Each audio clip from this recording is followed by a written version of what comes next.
It is showtime.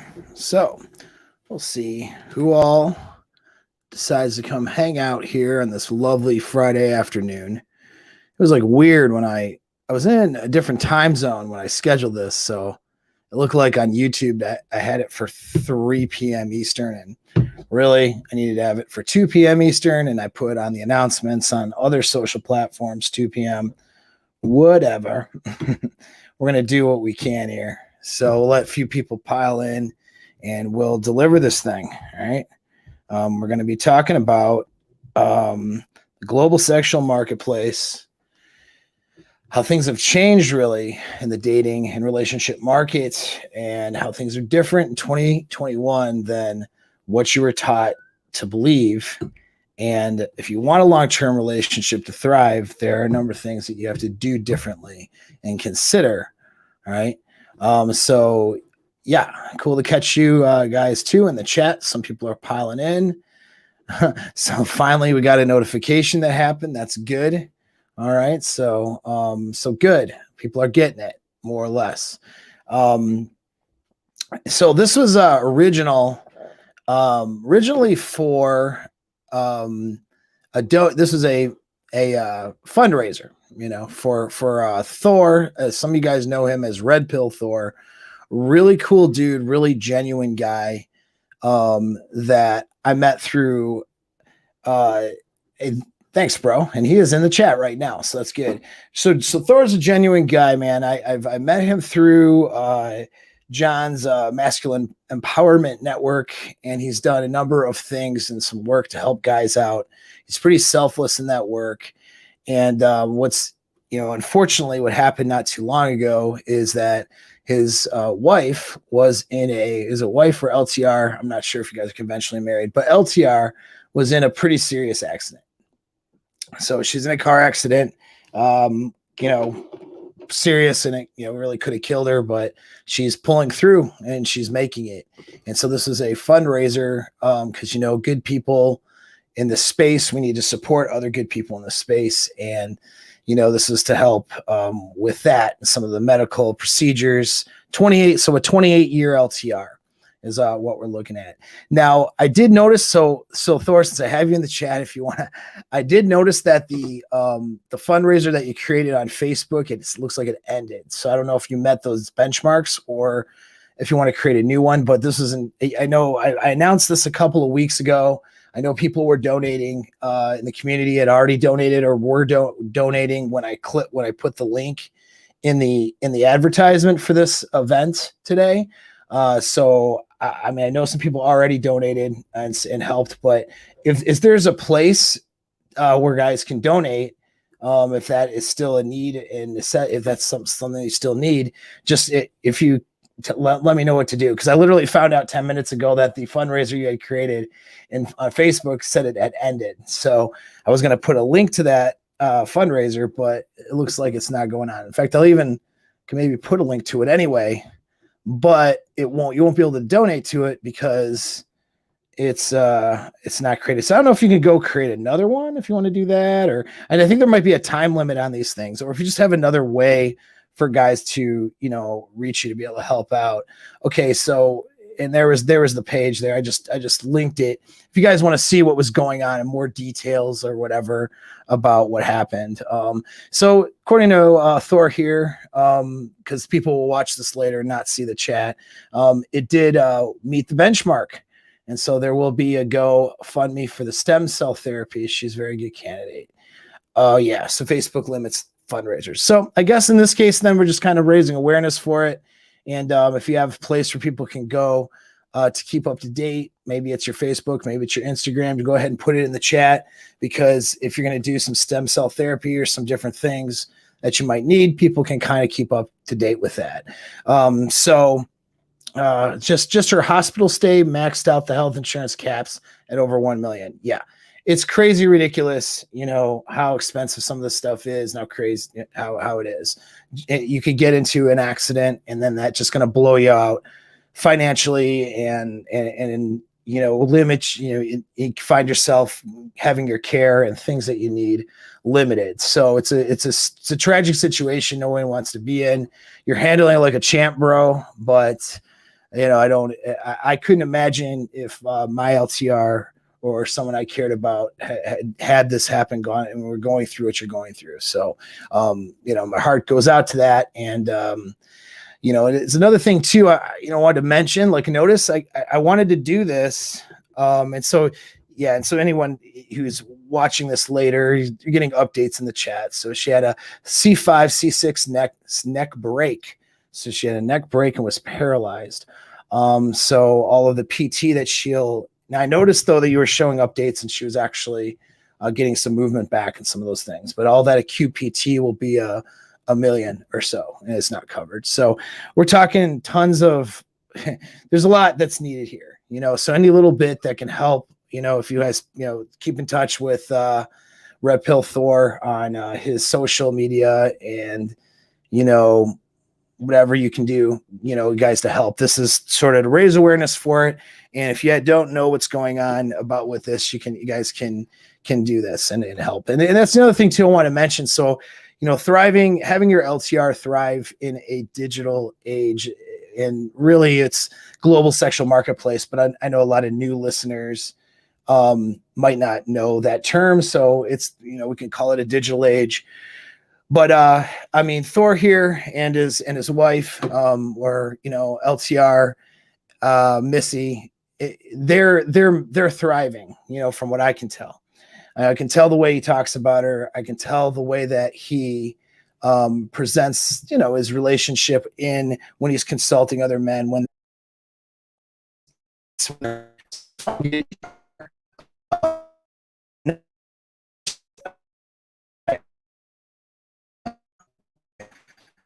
Why is my, I don't know, you pay hundreds of dollars.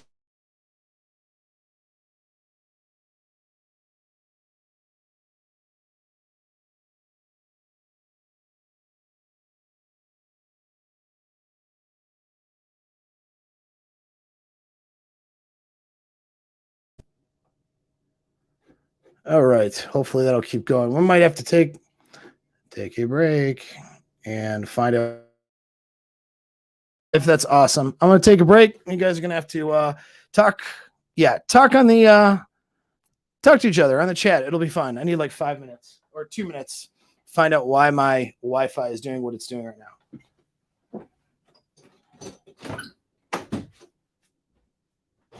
What are you on right now? All right. Make sure you're hooked up. Try not to be hooked up to the Wi-Fi. The Wi-Fi is being stupid. All right.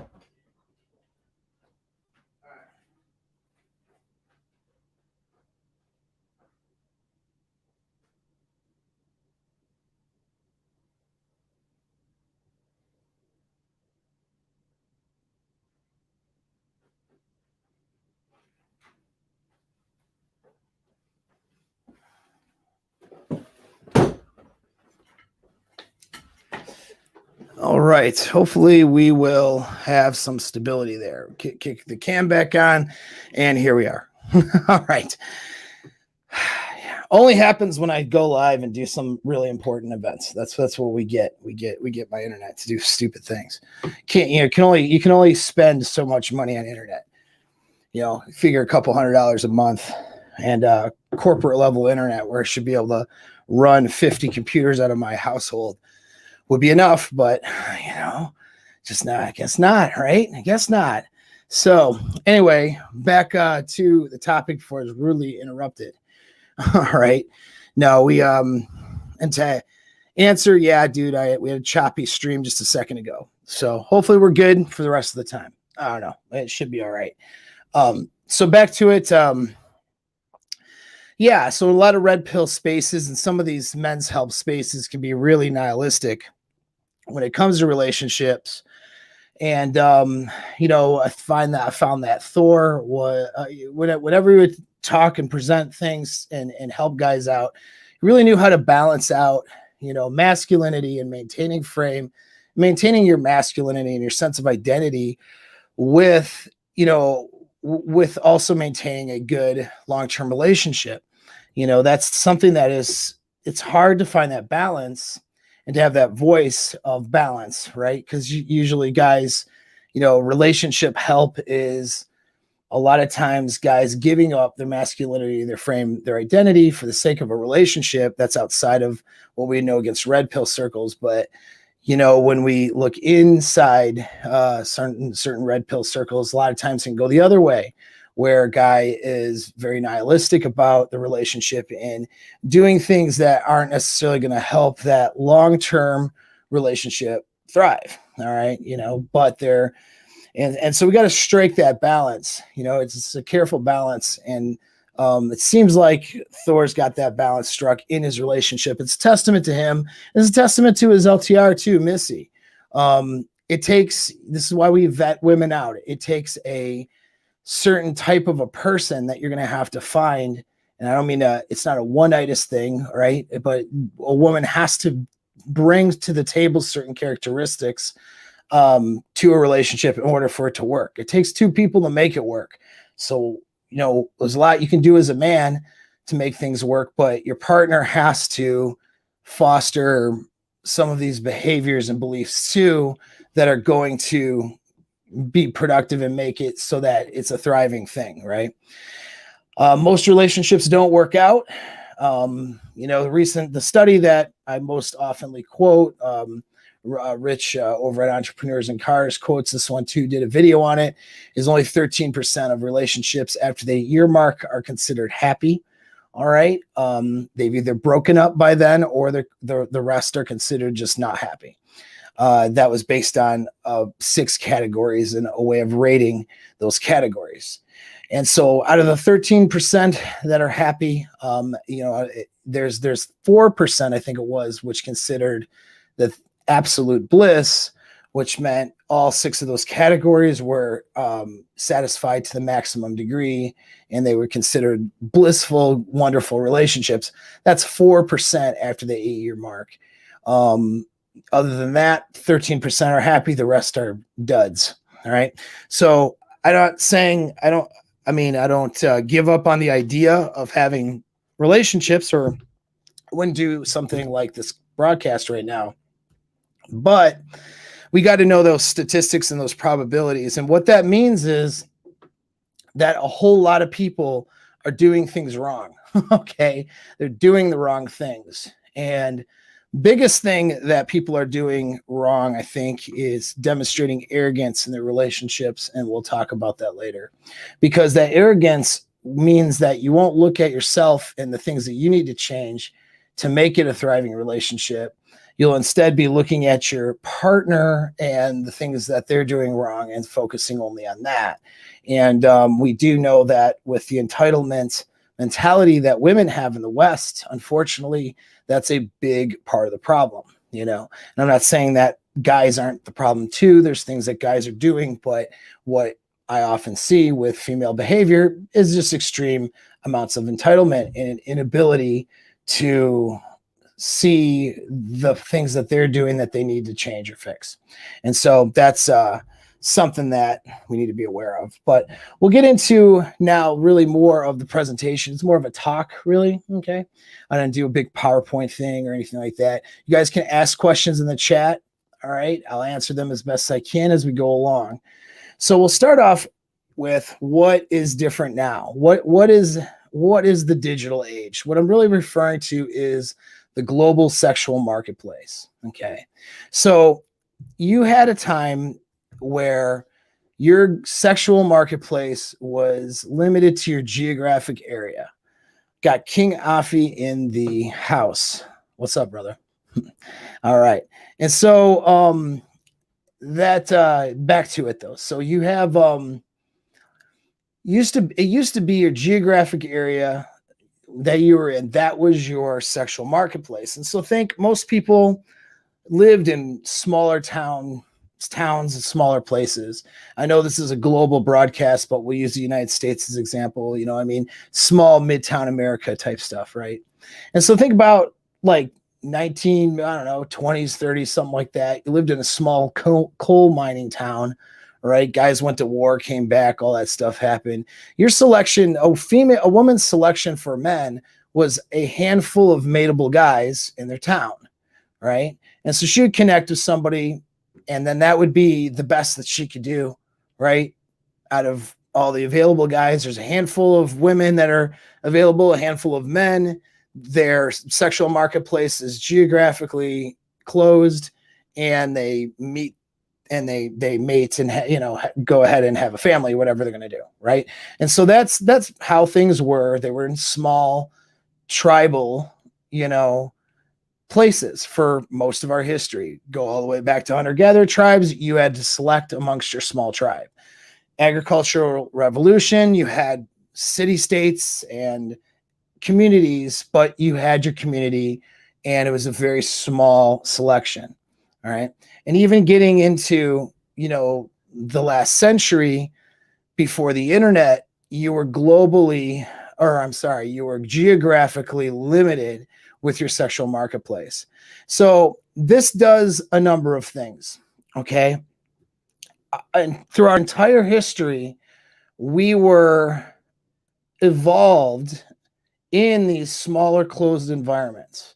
It wasn't until a couple decades ago those environments opened up, and now you have access to the world of sexual options. And so does your partner or a woman that you're seeing or whatever, right? That is fundamentally different. And that is what changed and caused most of the changes. And this is why, too, I tend to have this. You guys have heard my previous talks.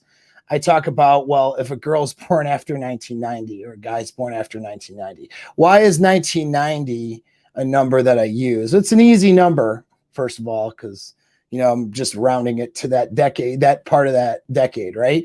But that is because that person who was born in 1990, by the time they hit age of sexual interest, they had internet and social media.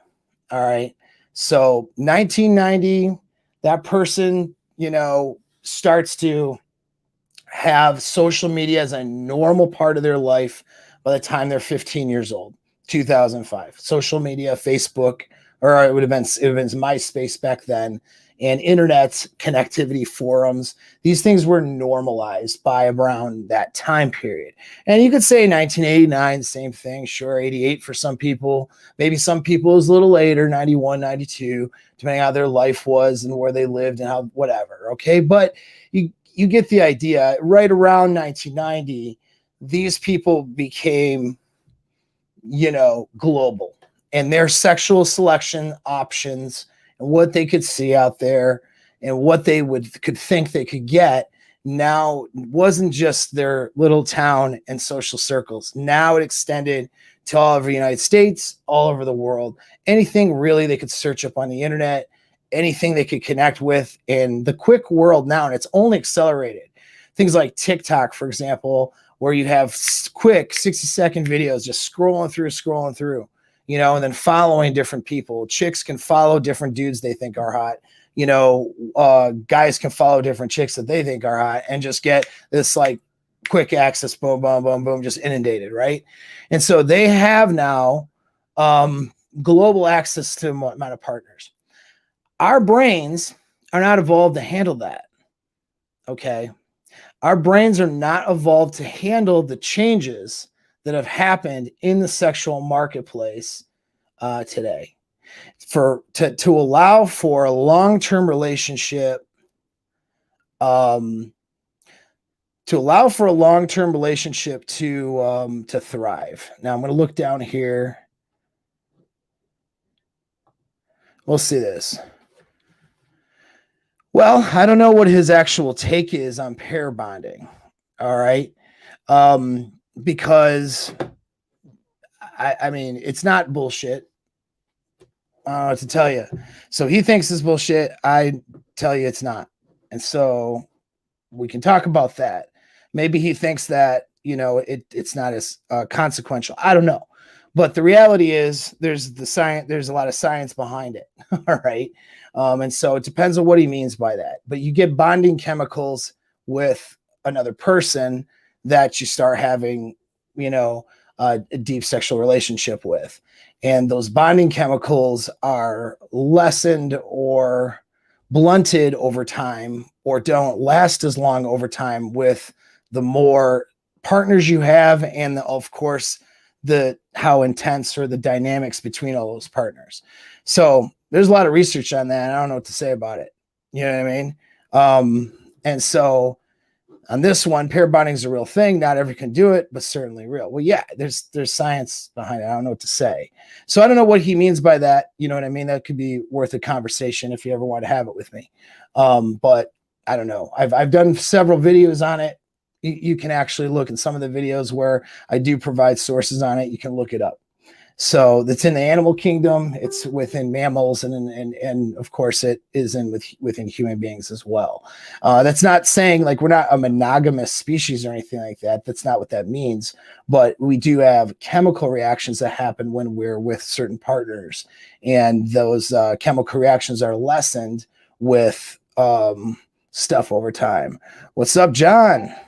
John's a man over Modern Life Dating. We did a great cast on mindset stuff and trauma. If you guys haven't seen that, go check it out. All right, so back to the topic here. So we'll talk about pair bonding though and how it fits in with the digital age. Now let's look at a woman's mating strategy. Her mating strategy is hypergamous.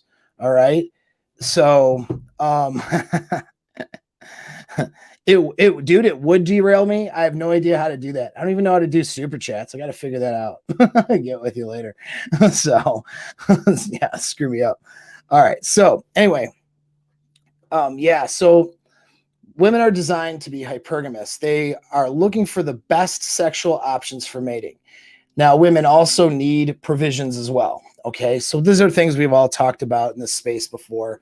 If you're not familiar with the topic, I mean, you can just look up Rational Male Series, look up hypergamy, or read some of Rollo Tomasi's essays on hypergamy, or check out his YouTube channel, check out his videos, or check out things I've done on this channel as well. But women are generally looking for the best options. So that's their genetic wiring. That's how they evolved, right? So in the way that with geographic mating, all right, geographically limited mating, a woman, let's say in the 30s, 40s, she would be in her coal mining town. She might have a handful of mateable guys that she could hook up with.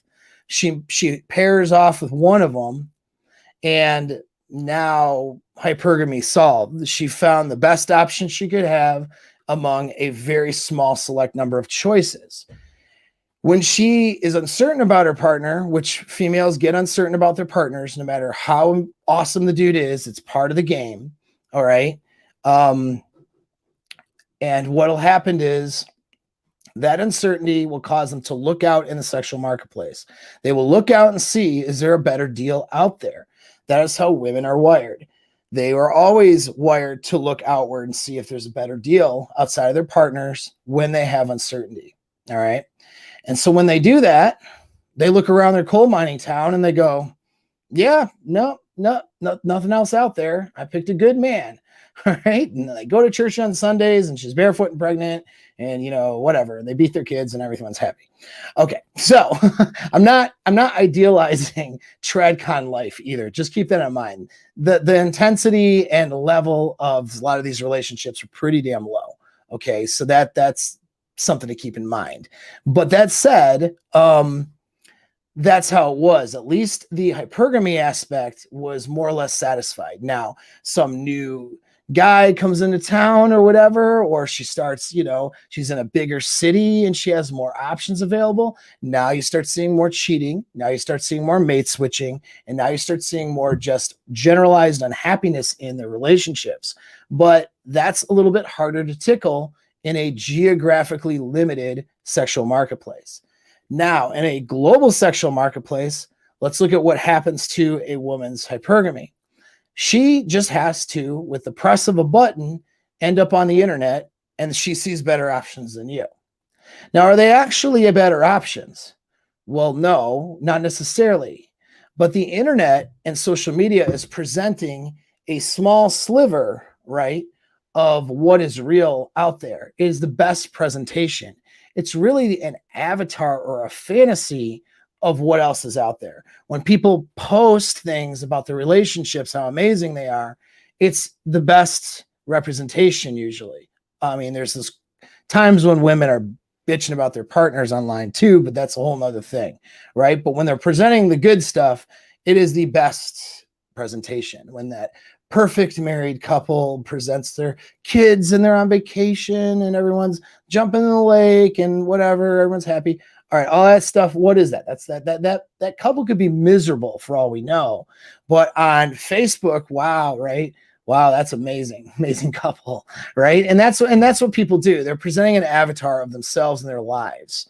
Well, when women look at this stuff, I mean, we know how objective they can be when it comes to these sorts of things. And I'm not trying to generalize too hard on women, but it's the case. I mean, how many women are into horoscopes, for example, right? They love to, mysticize some of these things. And they can get on social media and then convince themselves when they're not happy with their partner in that moment. Let's say she's questioned your frame. She's questioned if you're the best she can do. Maybe you guys are fighting. Maybe you guys showed some weak behaviors. Instead of having it be like in the 1940s when she looks out in the geographically limited sexual marketplace and sees no other options, she just has to turn her computer on or turn her phone on, swipe a few times. All the better relationships are out there. They're not necessarily better, but the fantasy of that is there, right? All of the better dudes that she could probably bang, they're all out there. Are those guys actually better? Are they going to really do it for her in the bedroom? Are they going to create those intense feelings that you can create for her? If you're doing all the right things and you're paying attention to me and paying attention to some of my friends that I work with in this space, yeah, she won't find a better option, but in her head, she thinks she can. And that's part of the problem with the global sexual marketplace. And even if she's not just going to go run off and cheat on you, which will happen and often happens at a higher percentage rate today than it did before, micro cheating or having little conversations or checking in on what exes are doing online and stuff like that. I mean, those things are almost to 100%. Okay. Generally speaking. And so all of these things that she'll do, right? These are because her brain is not evolved to handle the level of stimulus to her hypergamy that is happening in the global sexual marketplace. So that is the challenge. She is overstimulated. All right. Now, guys, you're not immune here to a problem. You guys are overstimulated as well because you guys, your strategy isn't hypergamous, but it is to seed spread. Right. So although you may have a woman that you pair bond to and is the woman you want to take care of and all that, you still want to bang other women. All right. Now, maybe you're sitting there saying, well, no, I don't. I'm a good husband or whatever. Fine. Get it. That's your identity. That's your value system. But the chimpanzee that exists inside your little mammalian brain that isn't thinking about morality and identity, that guy wants to bang other women. And that guy will bang a 4 or 5 because she's different, even though your chick that you have is an 8.5 at home. Okay. Guys do that all the time. Guys are, and guys are susceptible to this even in small towns. And so that's why guys were always seen as the dogs and women were seen as different than that, because women wouldn't necessarily cheat as often because they weren't as often perceiving someone in their geographically limited marketplace as better. But males would sleep with, the gross girl just because she's different and then go, dude, I cheated, and go home. And so that's just what happens. That's where we're more wired for that kind of variety. Okay. That's our instinctual drive. And so what do you think you're tickling when you jump online, right? Well, you got all this availability now. You have global availability to vagina.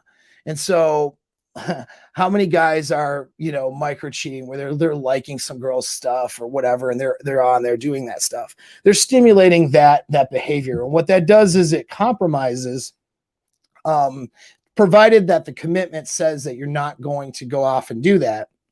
Because granted, you guys have to structure the commitment the way you want, but most guys make the promise to, the person that they're with, that they're not going to mate switch on them or cheat on them or have sex with another woman. Basically, that's the promise they make.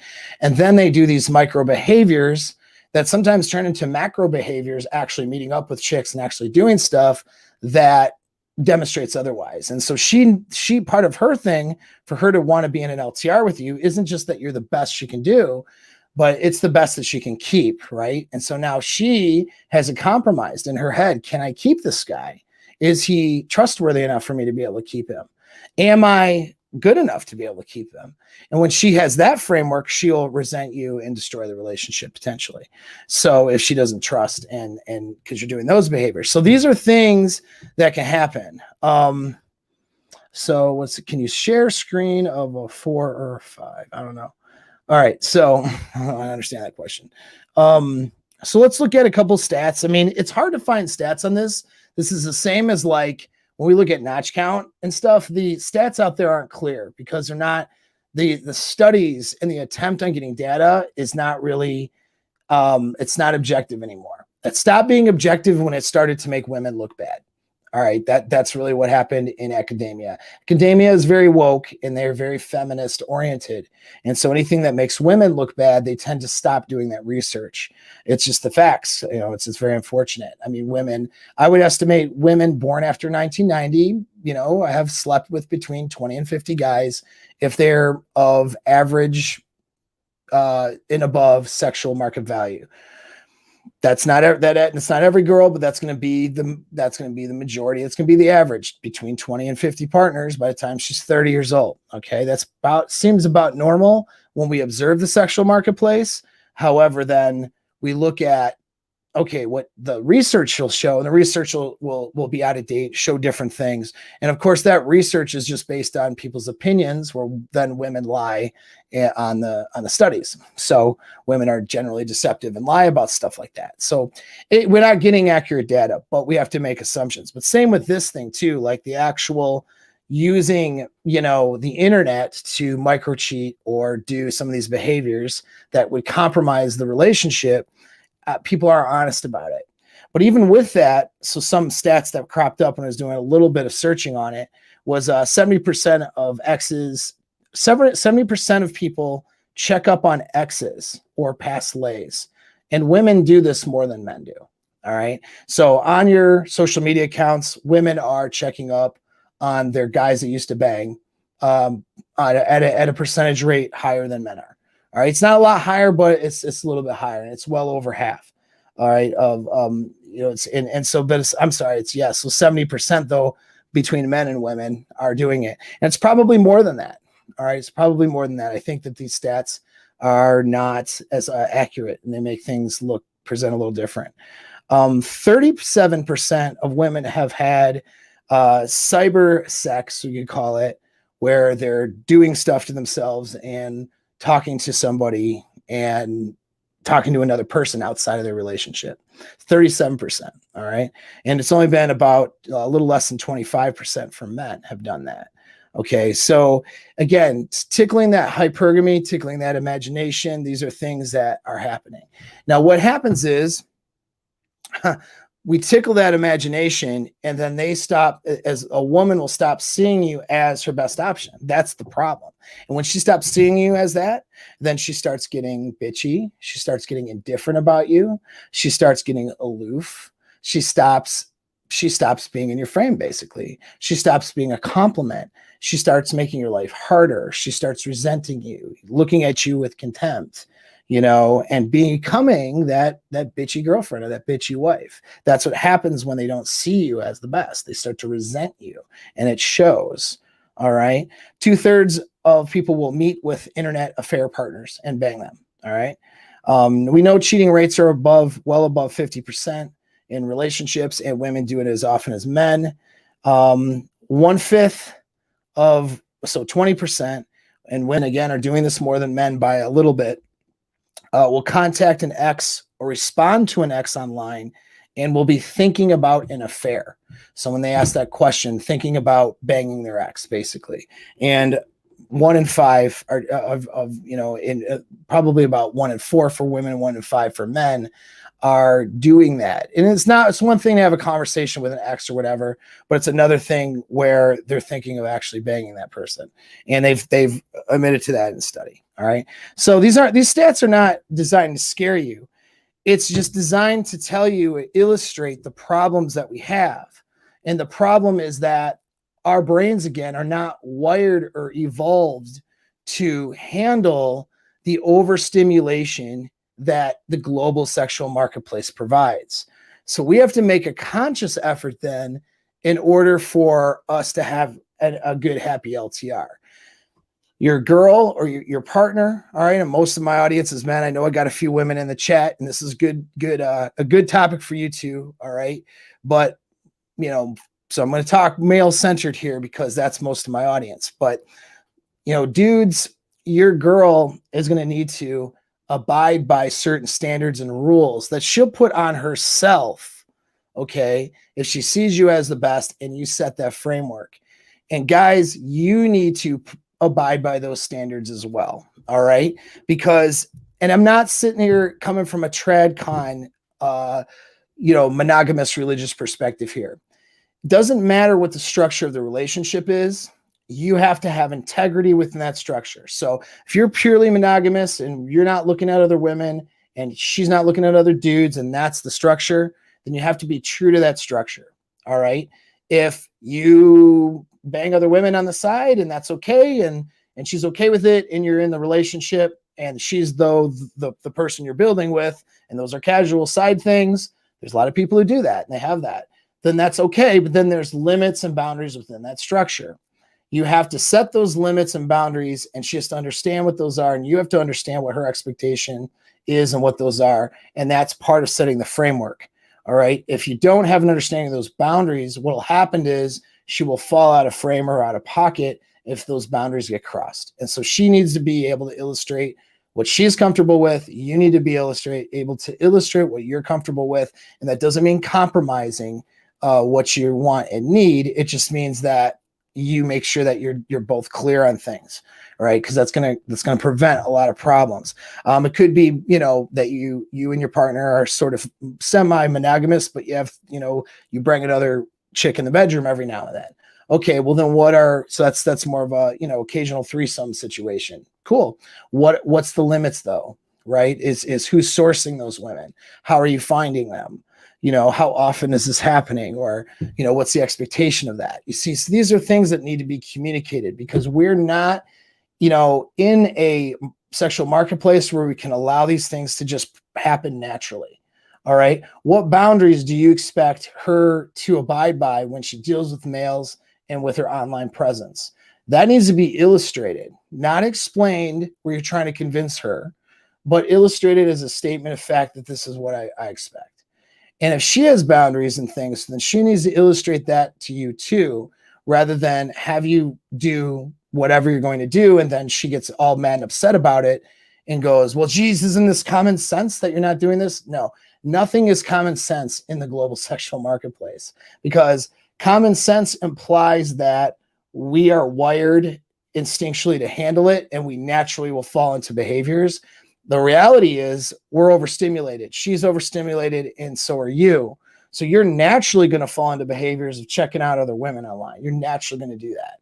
All right. So then what's the line with that? She's naturally going to fall into behaviors where she's going to look outward in the sexual marketplace to see if there's a better deal.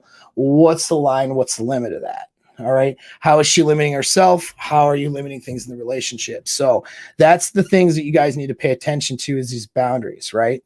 All right, so we're going to get more into that and what's appropriate for it to be successful.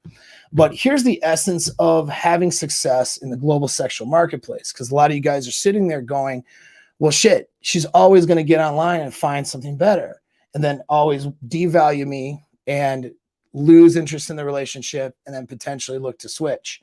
Why would I even try? Why even have an LTR then? Why not just have a bunch of casual relationships and never get close to a woman? All right. Never have a woman really compliment my life other than somebody who occasionally has sex with me or casually has sex with me. Right. A lot of guys are asking that question, and I understand. I get that question. Here's how. The essence of what I'm going to tell you guys for the rest of this broadcast. You have to create what is called idealized isolation. If you go through my frame series, one of the modules after programming, okay, is idealized isolation. In the pickup world, they called it a bubble of us. All right. It's got to be you and your partner, or if you run a harem, your handful of partners against the rest of the world. All right. She's got to believe that she is a better person with you. The relationship is better than what else is out there. And that the rest of the world is doing a bunch of stuff that is not really working for them, not good. And what she has with you is better. She has to also see that the presentation that she's looking at when she looks outward is smoke and mirrors and BS, right? Because in a lot of ways it is, isn't it? A lot of ways, those happy couples that are being presented, or that high value stud with his shirt off, on whatever social media page, a lot of that stud might have a lot of bitchy behaviors and beta behaviors, and might be a total or just a total jackass. Could be a total F boy, right? Or a D bag, right? That's someone that she's not going to be all that attracted to if she were to ever get into it. Or how about those relationships are not that functional, right? Someone's cheating on somebody, or no one's cheating on anybody. They just hate each other. They go out and they just don't even like each other, and they're distracting themselves with the children. I mean, we know this. You guys see this all the time. She has to be emotionally and mentally mature enough to know that what is being presented out there in the world is a lot of BS, and that people have problems and people have limitations, and that she has problems and limitations, and her partner has problems and limitations, but her and her partner are overcoming those limitations and building a better life that is unique and separate from the rest of the globe. That is the idealized isolation. Now, in cult situations, right? I referred to in the frame series to how cult leaders and cults work. It's abusive because it's not just idealized, it's actual physical isolation. So they physically isolate their members from, and abusive relationships, guys will do this too, physically isolate the woman from the rest of the world. You're not allowed to talk to your friends. You're not allowed to do this, not allowed to do that, and to the point in cults, you're not even allowed to talk to your family members, stuff like that. That's obviously very abusive and not what I suggest. But the idealized portion that she actually imposes on herself, that is the key to making an LTR work in this environment. If she can't idealize a relationship and see the relationship that she has, even in its most troubled times, as better and worthwhile, and with the potential of being better, also even more better, like considering that, let's say you're going through trouble in your LTR, she's not, certain, she's angry at you, you did something that wasn't good, or she did something that wasn't good, or whatever, right? Even at that point, because you're going to go through times like that, every relationship does, she has to be able to see that what you're building is better than, and has that potential to be better than, what everybody else is doing. That is the essence of how to succeed in the global sexual marketplace. When she looks at, the hot dude, party situation on Instagram with all the hot dudes she's looking at, and all the things, all the guys that appear to be, hot, successful on her social media pages, guys that drop in her DMs, all the attention she might get there, so on and so forth. She has to be able to grin and kind of laugh at that stuff and know that it's a lot of bull crap, and that these guys are not as good as you are, right? And part of this is why pair bonding is important, because she will have the emotional chemicals like oxytocin, right? That will bond her to you, and that will cause her to think that, yes, this is the bond and this is the better person for me. And she'll be able to rationalize how it's better because of those chemicals. And that's a good thing. That's not a bad thing, right? That's how we can have partners and not just completely mate switch every second. You know what I mean? So let's get into vetting. All right.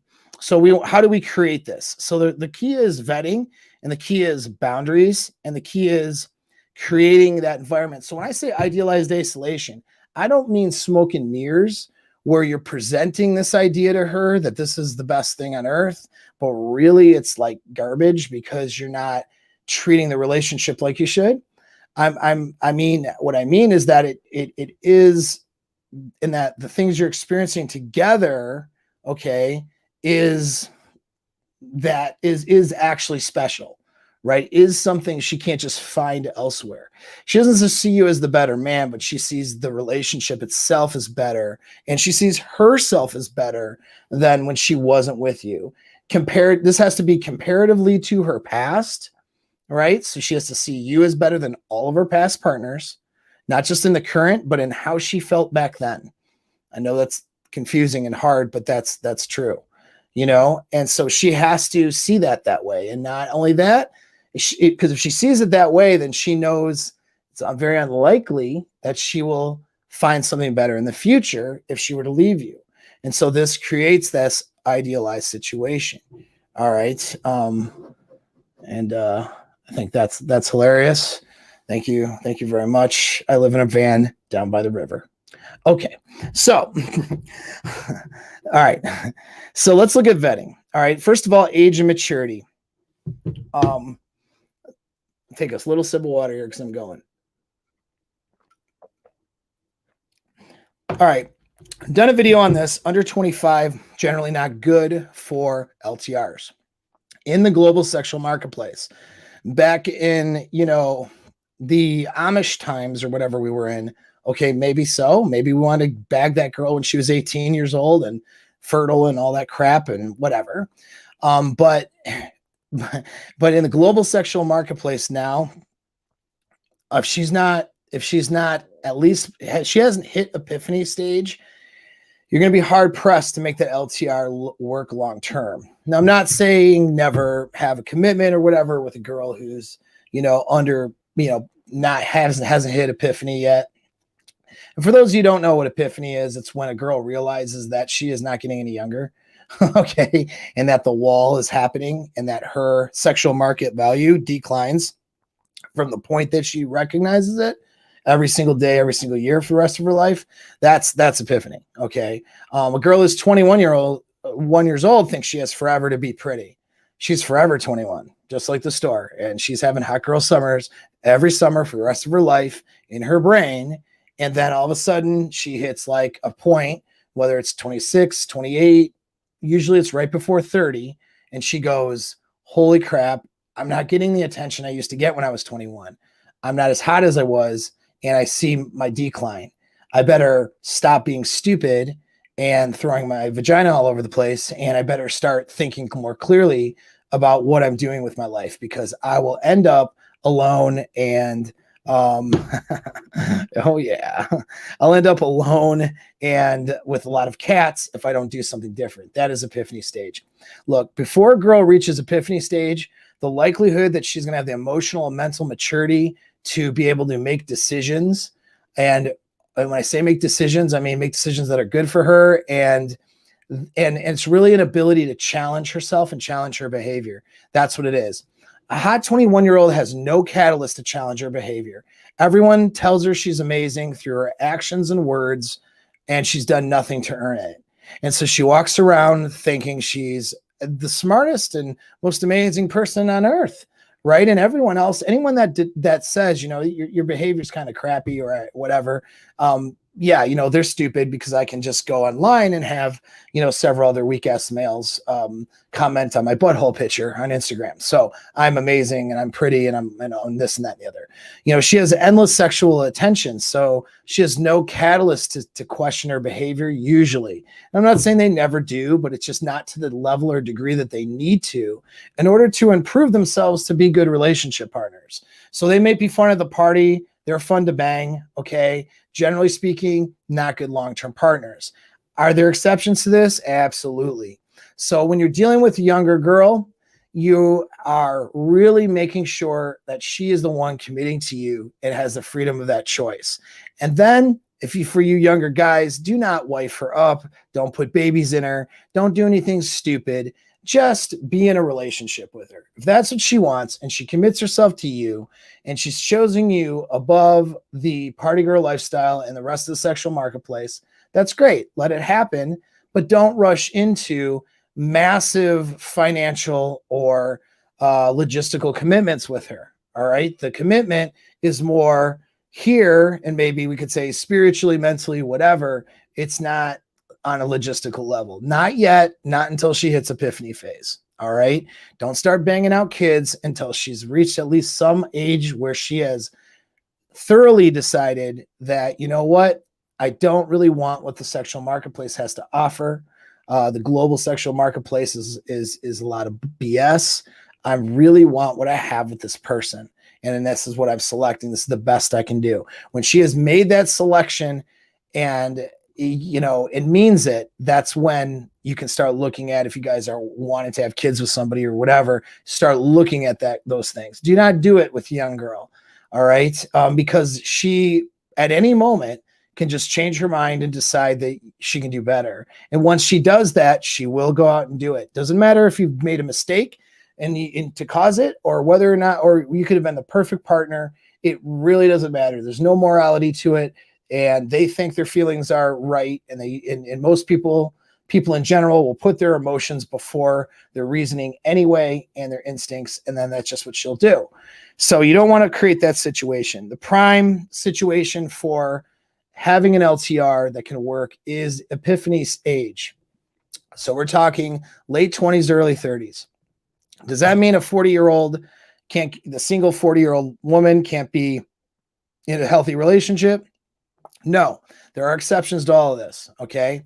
But the reality is, if you're dealing with somebody who's, let's say, 35, 40 years old, she already made bad decisions in her younger years that made her be single at that point. And so a lot of people do not go backwards, especially a lot of women do not go backwards and start to evolve and fix their problems. Some women do, of course. You know, again, this is not, individuals are different than statistics. Okay. But when we're looking at a large scale, most people are just not fixing themselves when they have problems, damage, trauma. And so women who are single at 40, let's say, she's probably damaged herself through her own bad choices. And she's very likely blaming her bad choices on everybody else. And now she's expecting to be in a relationship. So that's not a good psychological makeup for someone who's going to be able to have a healthy relationship. All right. And so, you know, now, hey, maybe she's a 40-something-year-old woman who learned from a lot of stuff and is more emotionally and mentally involved and isn't out blaming everyone else for her bad choices, isn't an arrogant person and prideful, and can actually look at herself and take that inventory. Yeah, okay, she could be a great partner. But I'm just telling you, generally, that's what we're looking at. You need somebody who is going to be emotionally and mentally mature and can handle conflict and problems in an emotionally and mentally mature way. And that is what is necessary for maintaining an LTR in any sense. And it always has been that way, but especially in a global sexual marketplace where she can just convince herself that better is out there instead of taking her own responsibility for things. She can just devalue you with negative communication. And then now everything else seems better because she convinced herself of that with her negative communication versus, doing the right thing. Because the reality is, if she convinces herself that you're a terrible partner or whatever, then what's going to happen is she'll believe it. She'll leave the relationship. She'll break it. She'll cheat, break up with you, whatever. And then a year or two later, or even sooner than that, she'll go, man, I am still not happy and I haven't met a better person.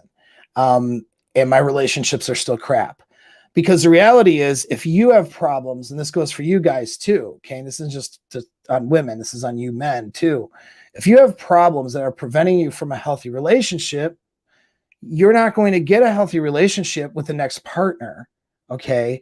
You're going to just repeat the same patterns of behavior that you're doing, and you're just going to run into more problems with another person. And so that's what a lot of people tend to do. And with the global sexual marketplace, women especially can convince themselves that they're not responsible for the things that have gone wrong in the relationship. And then they can leave that relationship, convince themselves of that, convince themselves they can do better, because there's plenty of movies and influence and social influence to say, you go, girl, you can always do better. Well, the problem isn't whether or not she can do better. The problem is that she's the problem. The problem is that she has deficiencies in her character and the way that she's handling things that are causing a bad relationship dynamic. And that bad relationship dynamic will occur again with a new partner. Maybe it shows up in a different way, but it's still a bad dynamic. And so what's the point of exiting a relationship when that person in that relationship might be the best one, especially for girls, right? Especially for women. The relationship you're in that you're not happy with might be the best you can do. And the problem is it is in part you, not all you, but part of you. There's things you need to fix. What do you think breaking up and moving on is going to do? Make you fix your problems? No, it doesn't, right? You just carry your problems over, and in fact, your problems grow. They get bigger as you blame everybody else for them. And this is, women are notorious for this. And quite frankly, men do this too. They'll repeat these mistakes and they'll think, well, she's just like this, she's just like that. And that's an issue. So we'll get into what you have to do in order to set the frame and have a good, healthy relationship so you're not making mistakes. Okay. So I'm looking through some notes here. All right. So the general thing is you're setting the frame and the standards, and your standards must be congruent with reality. All right. This one's a good one here. The grass is always greener until it isn't. Yes, 100%. Right. You got to fix the deficiencies in yourself. You're not going to find a new partner that's going to fix those deficiencies for you. And that's the main thing. But the global sexual marketplace tells men, hey, look at all these garden tools out there. You can just dump this girl who's pissing you off and go find one of them, and they'll just have sex with you and everything's great. Yeah, sure. Yeah, that's true. That will happen. But you're still going to be deficient in your character and the things that you need to fix. And you won't be able to have something long-term with any of those women, because those deficiencies will show up. And same with women too, right? And so that's the thing. They can convince themselves that they're great and wonderful, and they'll find someone else because, look at all the options out in the world, right? But the reality is the deficiency is in their character, right? And that's the thing. You have to fix you before you can make your relationships work. And the fact of the matter is the quality of relationship you have is only as good as your skill sets are in relationships, as well as your sexual market value and your opportunity. And so if your personal sexual market value is lower because of things you got going on up here, you got to fix those things. You're not going to get better women. You're not going to get a better relationship. If your skill in handling women and handling a relationship is lower, you're not going to magically get something better with another person unless that skill comes up, right? Skill level raises, gets better. So, all right. So let's see here. I don't want to miss. We're already an hour in, and I want to make sure I leave plenty of time for questions.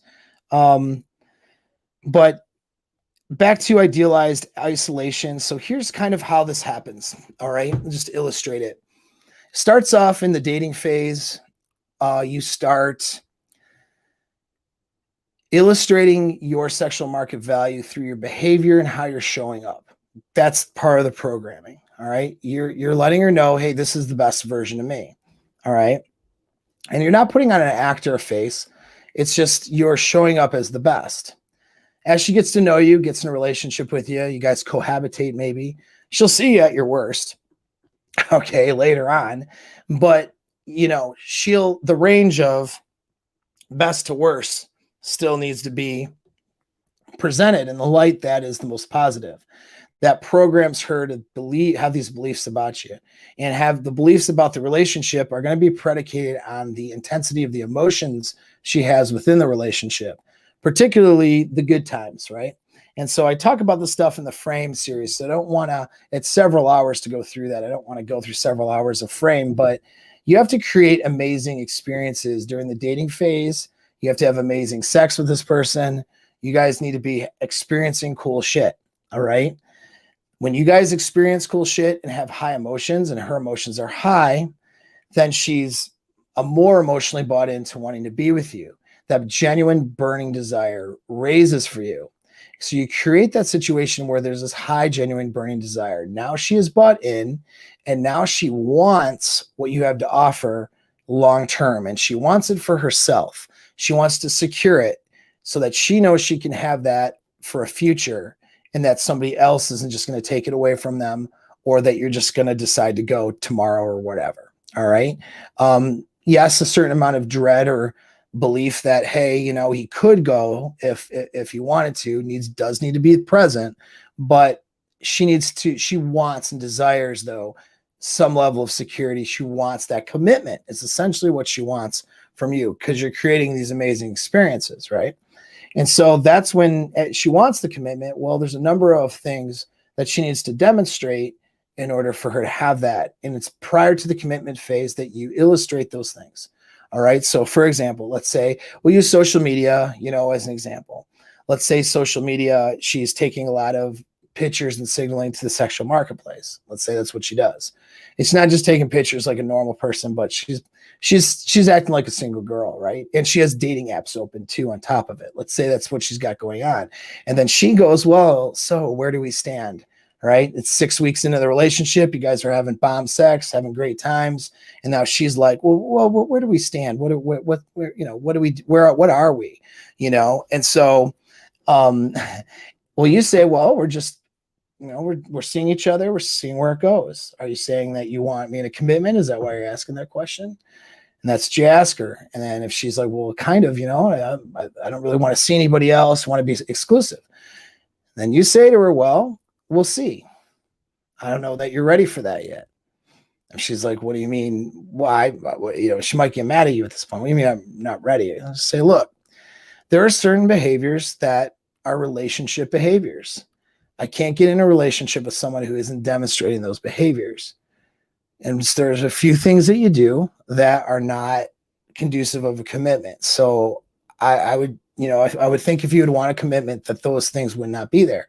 Well, what kind of things? What do you mean? And they say, well, girl who's in a relationship isn't, signaling on social media, isn't keeping her dating apps open. I mean, these are not behaviors of somebody who's in a relationship or who wants to be in one. And then she goes, well, we're not in a commitment yet or whatever. She'll justify her behavior, right? And you just say, hey, listen, I'm not demonizing you. It's not an argument. I'm just telling you that there's certain things I would want from someone, and they need to demonstrate those things prior to me just saying, yes, let's be in a commitment. It's not about me wanting to see other women or be with somebody other than you right now. It's just about, I need to know that you would be able to behave like a good girlfriend, and you'd have to do relationship behaviors. And if she can't handle that conversation, by the way, that's also red flags too. See, being able to have good communication now is a trademark of having a successful LTR. If you cannot say that and get those words out without her interrupting you and trying to stonewall that conversation, she's not a good pick. All right. And we'll get into that in a minute.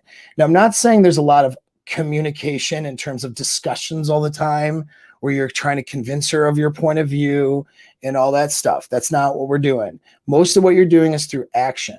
But to have to illustrate statements of facts for standards or boundaries, or to be able to listen to her and her concerns, to have that communication, that has to happen. I don't know why a lot of these guys think that they're so alpha and they just walk around and don't talk to anybody, and then girls fall all over them. There's no one that does that. All right. That's not how shit works. All right. It's just not. It's a lot of people that like to lie on the internet about how things should go. All right, because they're super tough guys or whatever. The reality is you have to communicate with your partner, and there's a way to communicate in a healthy manner and an unhealthy manner. She has to demonstrate that she's capable of having communication in a healthy manner. And that's going to be a major point, and that's what we're going to kind of get into for the last part of this. Excuse me. All right, take some more. Now there's coffee, water. Quick announcement break here. Thor's messaged me here. We got a fundraiser. So I'm going to post this in the link. We're going to share this to, why can't you let me have the link? Facebook. Okay. So here we go. Copy this. All right, cool. So we got ourselves a new link. So this is a charity event. This would be something that would be a talk or a course, and we'd do a Zoom call, questions and stuff like that. I'm offering this for as long as it takes. It'll probably be about an hour and a half And this is information that's course worthy. And I'm doing this event for charity for, as I mentioned, if you're just showing up for Red Pill Thor, his wife was in a pretty terrible accident. There's a ton of expenses to the tunes of millions of dollars, even after insurance covers things. And so if you have a couple $1 million, go ahead and throw Thor maybe one of the million that you have. It would help him out greatly. But really it's not, even if it's $10 or $5 or $100, whatever you can do to help, would be helpful. He ran one, the charity fundraiser only allows you to do it for 15 days on Facebook. And so they ran out of time like the other day. I just found that out today, but now he created a new one. The link is in the chat right now. So that's the donation link. You guys can copy that and please donate something. I'm donating my time to share this information with you guys to help you guys out, answer your questions. And I'm doing it because this is a great man and his relationship is, from what I can tell, a pretty good model. All right. And I think that we need to support each other and support good people. And he's a good person. So if you guys, like the content, like what I'm putting out, share this to people. And I will put that link in the description of the video if you're watching this later and not live. And just help him out, man, because there's a long road to recovery and rehab that she has to do. She's very lucky she's alive. And so that's it. So that's the little announcement break. All right. So going through this, right? So she is emotionally bought in the relationship. You're setting standards, right? And that's a frame thing. And then she meets those standards. Let's say she meets the standards that you're illustrating. And she goes, you know what? Yeah, that's right. I need to do more relationship behaviors. Maybe she showed up with relationship behaviors, right? Whatever concerns you had that needed in order to, set the standard for what a commitment would look like. You address those prior to, then you get in the commitment. Now you're in a commitment. Once you're in the commitment and things are going amazingly well because of how you treat her, how you hold frame, you're showing up as the best version of your alpha self, all that kind of stuff. Her emotions are skyrocketing. She's having a great time with you. The sex is crazy and good with you because her emotions are so high. The experiences you're having together are great. And then she'll get out into the marketplace and do what women do, because women need social proof. I'm talking about on a brain wiring thing. Okay. So ladies, don't get all mad at me or whatever. This is just an instinct thing. Okay. But women are instinctually designed to need social proof in order to verify their decisions. And so they'll go and tell their girlfriends or tell this person, that person, or show a picture of you, or put something on Facebook with you too. And what'll happen is she'll get feedback, and the feedback she'll get will be positive a lot of times, most of the time. Even the negative feedback though will be usually inspired by jealousy or some of these other things. And she'll be like, well, this person is jealous. Why would they be like that? But really she'll get not just the positive feedback, but she will get feedback that indicates that her friends and family have no idea the level of experience she's having in the relationship with you. That is how you are now in a bubble of us. Not because of anything you say, not because you talk about red pill truths to a woman and then illustrate this in a conversation. It's nothing to do with that.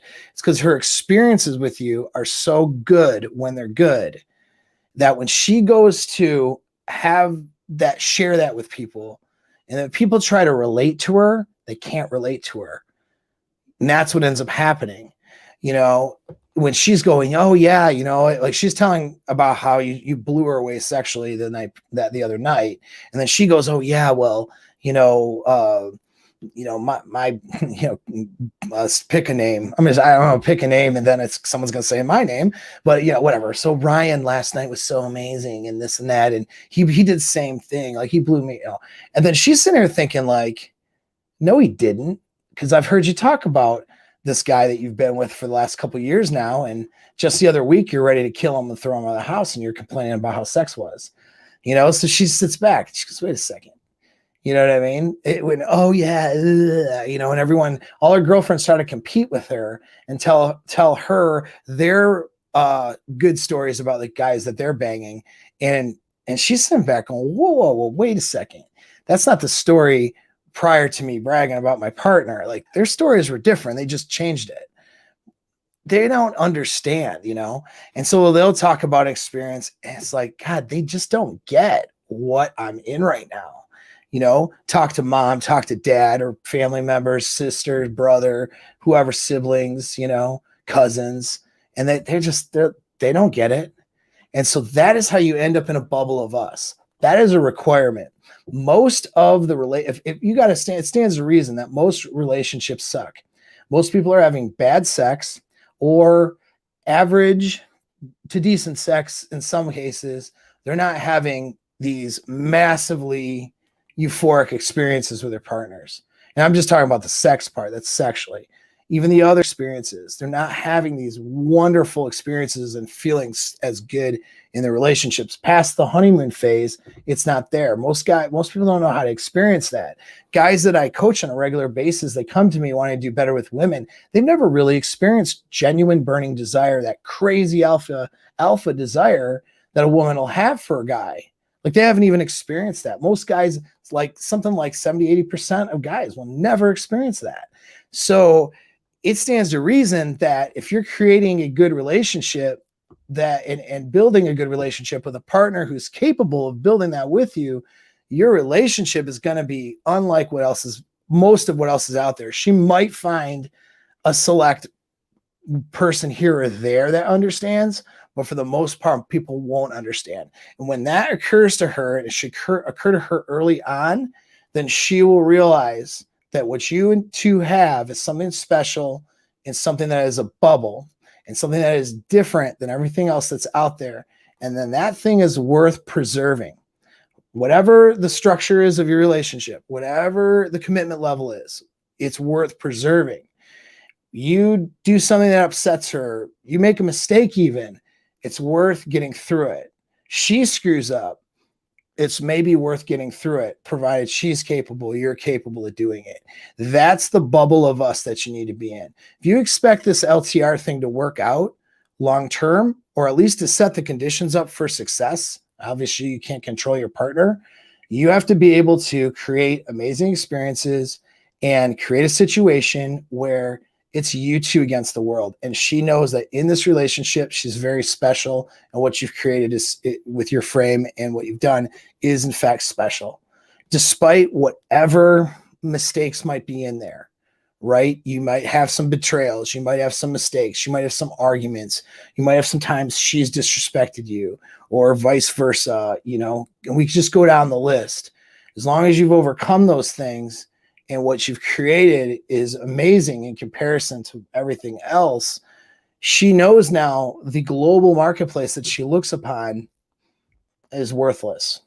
And so that is the essence of breaking through this stuff. Now, there's some boundaries you have to have, and this will be the last part, is we're going to talk about boundaries, all right? And these things have to be in place, or else this bubble of us will break. It will be destroyed. You may have had this amazing experience for, let's say, the first 6 months of the relationship or whatever. But if you allow for behaviors that I'm going to list, or if you do these behaviors, you will in fact destroy the relationship that you're building. It will not work out. Okay. And so you can run into hardships and you can overcome hardships. But if you are doing the things I'm going to mention on a regular, consistent basis, I'm not talking like once or twice. If you do any of the things I mentioned or are doing them, you have to correct them. Because if you do not correct these, you will not have a successful LTR. You're in a bubble of us, and what will happen is you will break, or she will break, that bubble that you're in, all right, with these behaviors. And that is the essence of it not working out, okay, is breaking this bubble. And I'll get into what those things are. All right. So we'll talk about that stuff. Let me go through my notes here. Any questions that you guys have, go ahead and throw them in the chats. But we won't want to get too far down the rabbit hole of questions because, you know, I got more to talk about, and then we can really open it up for questions. All right, so we'll talk now. So this bubble of us and the things that would destroy it. Now, first of all, this is things for you as a man, okay? If you have a frame that you created and that she agrees on, and then you break your own frame, you will lose all security and sense of security in that relationship. And then you will be faced with having to repair that. All right. You can do this. This can happen. And you could end up, your relationship can be in trouble. You can repair it and get back on track. All right. It's not hopeless. But if this is something you regularly do, or if it happens all the time, you will destroy the thing you're building. And so, for example of breaking the frame you're in, so let's say you agree to a monogamous relationship. This is very common. You agree to a monogamous relationship, and you expect her to abide by standards, and you abide by certain standards. And not only you agree to that, that's the frame that you're setting, and that's the framework that you're accepting and agreeing. Whether you created it or whether she created it, you agreed to it. That's the framework, okay? And so if you've agreed to it, that's the frame you're in now. And then let's say you're talking to chicks online and having an emotional affair or something with somebody, right? And you're talking to chicks and stuff like that. And you guys have this agreement that you're monogamous, and now you're doing that stuff, or you cheat on her. Let's say you outright have sex with somebody, or you're having an actual relationship with somebody else, and you've agreed to this monogamous frame. So this is an obvious one, right? The reason that's a problem is because the frame that you created or agreed upon was monogamy, and now you're breaking your own frame. She has no trust in you now or sense of security in the relationship.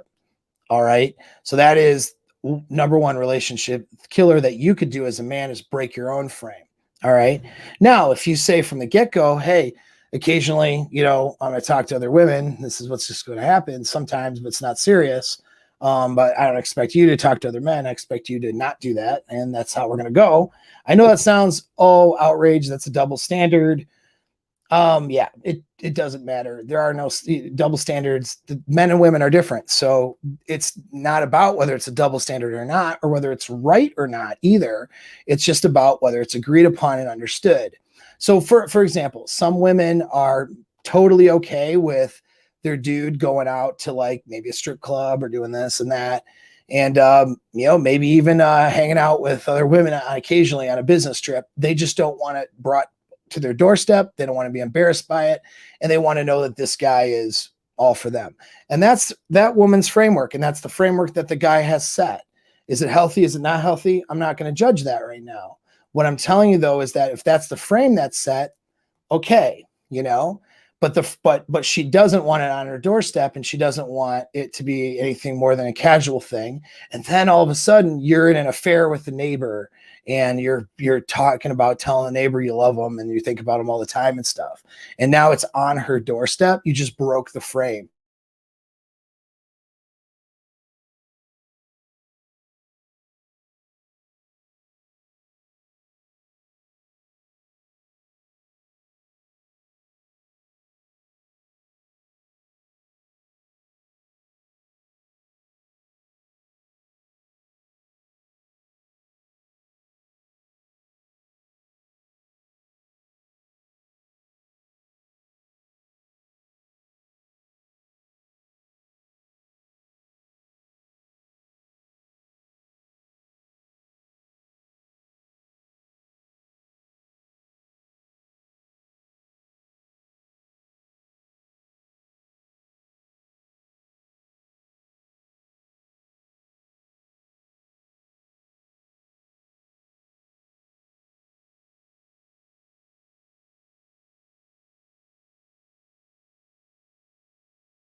All right, we'll try that. Son of a fucking bitch. Dude, I want to go on a killing spree right now. It makes me so mad. All right, so God. You know what? It's fucking not though. This is what pisses me off. I'm not doing anything wrong. I don't know what the fuck is going on. All right. Yeah, nothing pisses me off more than that. I'm just gonna tell you right now. Okay, so ha ha ha ha ha ha ha ha ha. All right, back to it. All right. So we're back to the thing. Okay, so I wasn't even sure. Oh yeah, so back to that bubble, right? So there are a number of behaviors that will destroy the bubble. You break your own frame or break your own rules. That's one of them. I gave a bunch of examples before everything took a crap. Thanks for you guys who stayed on. We got it fixed hopefully for the rest of the time here. But yeah, so if you break your own framework, your own standards, she loses trust. Her trust, she needs this. She needs to know that she's with the best guy that she can get. That guy won't discard her, okay, as she ages, gets older, and as things progress. Thank you. John is smarter than me, guys, just so you know, and so he's going to help me. When it comes to technology and marketing, he's going to hook me up. So anyhow, so yeah, it is if you break your own frame, she loses that trust. She loses the ability. And you could have a harem. Like you could bring in multiple women and you could have multiple women. But then the standards in which you have multiple women, then that gets broken because you break it. You don't follow your own rules that you've agreed to or you set out. You see what I mean? When you do that, she will lose trust, she'll lose faith, and that'll be a problem. If she has cognitive dissonance, and she believes that the standard is this thing that you're going to follow, and that's not the actual standard that you're following, all right, and then it becomes apparent that her belief, okay, that she was ignoring of how things were is different than what you've been doing, even though technically you're not actually being dishonest at that point because, you know, that was not the idea that was discussed or talked about. She still will then have a ton of uncertainty and it could break the relationship. So you always have to be clear about certain things and make sure she has enough clarity, all right, to understand what the structure is in the relationship. And I'm not talking about just through discussions, but I'm talking about, you know, through actions too, and for what her understanding is. All right, so some things that'll destroy the relationship and behaviors and stuff. First of all, you always need to vet for this. All right, she always needs to see you as her best sexual option. That's the best that she's ever had in her past, as well as the best she could ever get. And she has to have retained the ability to pair bond. That means that she gets a neurochemical reaction to her partner that makes her have those oxytocin feelings, and that those feelings are bonded to that other person. It's not something that she could just replace with new people very easily. She would have to break this bond with this person, go through a feeling of loss and loss of that partner in order to then be able to develop another bond with another person. Now, women who run themselves through the sexual marketplace and have a lot of sexual experiences and a lot of toxic relationships can ruin their ability to pair bond. Women who have personality disorders, women who have really tough attachment styles when they're growing up.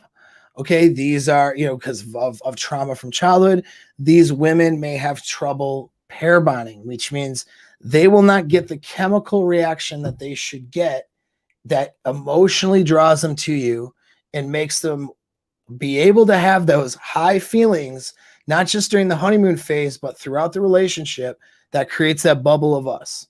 Okay, she needs to have those high feelings so she can have that. If she's got trauma or damage or stuff, she needs to get help to get rid of that stuff. All right. If she's got attachment issues, she needs to get help to get rid of that stuff, or she's not going to be a good partner for you. All right. Or to anybody. because that will get in the way of those chemical feelings she needs to have in order to be in a bubble with you. Okay. If she doesn't see you as her best, or if she is questioning that or compromising that all the time, then she can't be in a bubble with you, because she's going to want to be in that bubble with another person, or at least get out of the bubble, because she's only wanting really to mate with their best genetic option. So those two things are in play. Now, another thing is, does she do relationship behaviors instead of single behaviors? So there's single person behaviors, all right, where she behaves with no standards or boundaries other than the ones she decides that they are at the time. She's not discussing things with you. She's not checking in with you. She decides to go out with a bunch of girls and hang out till 5 a.m. There is no check-in with you at all. All right. That's single girl behaviors. Right? That's not relationship behaviors. Now, these boundaries should be established early on. Okay. Early, before there is an LTR, in the dating phase. If she wants commitment, she has to start behaving like a person who can be in a commitment. All right. The behavior needs to come before the reward. Okay. And so things that would destroy a relationship is, doesn't act single on her social media, right? Signals to other men, signals to men in person, or, at her work, or when she's out with the girls, or on social media. That signaling is a single person behavior. That's opening it up for her to start to look elsewhere and not be in this bubble that she needs to be in with you for it to work. Okay.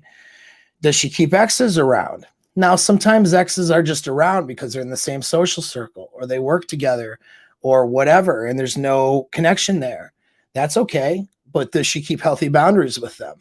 Or is she buddies with them? Is she somebody that she talks with them all the time, tells them about her problems? If she's buddies with this person and has a bond with this person, not like this person just reaches out all the time and they occasionally have a conversation or whatever and they blow them off. But I mean, like, this person is, somebody that's really important to them. They have these exchanges with them. That's something that's going to violate that bubble of us.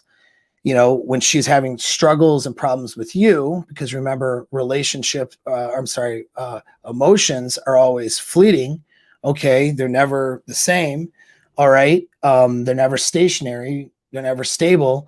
Her emotions are down with you. Maybe she starts thinking about this ex now that she used to bang and used to have good experiences with. And maybe she forgets all the great experiences she's been having with you and starts thinking about those other experiences. Right. And so that's not good. Right. So keeping exes around, or people she used to have sex with around, even as friends, without having healthy boundaries, that's going to be a violation. That's for you too, by the way, guys. That's going to be something that will compromise that bubble. All right. She needs to have healthy boundaries with other males in her social network too.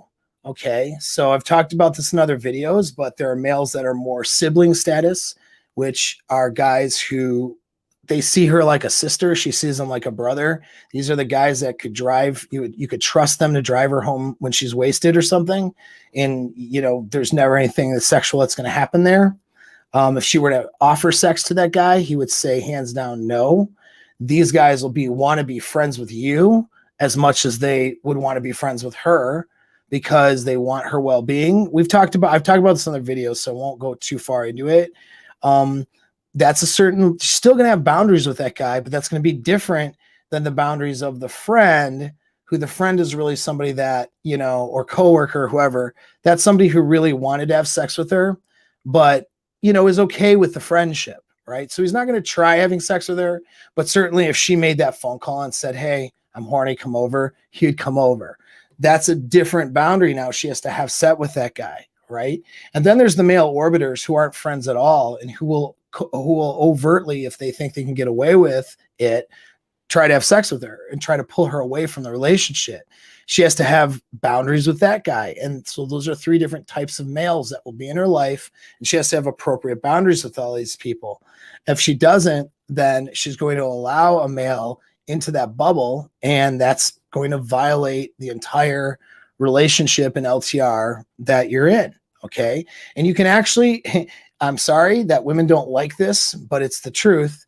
We originated and evolved from being in harems that were male driven. So you can bring other women in sexually and still have a healthy LTR.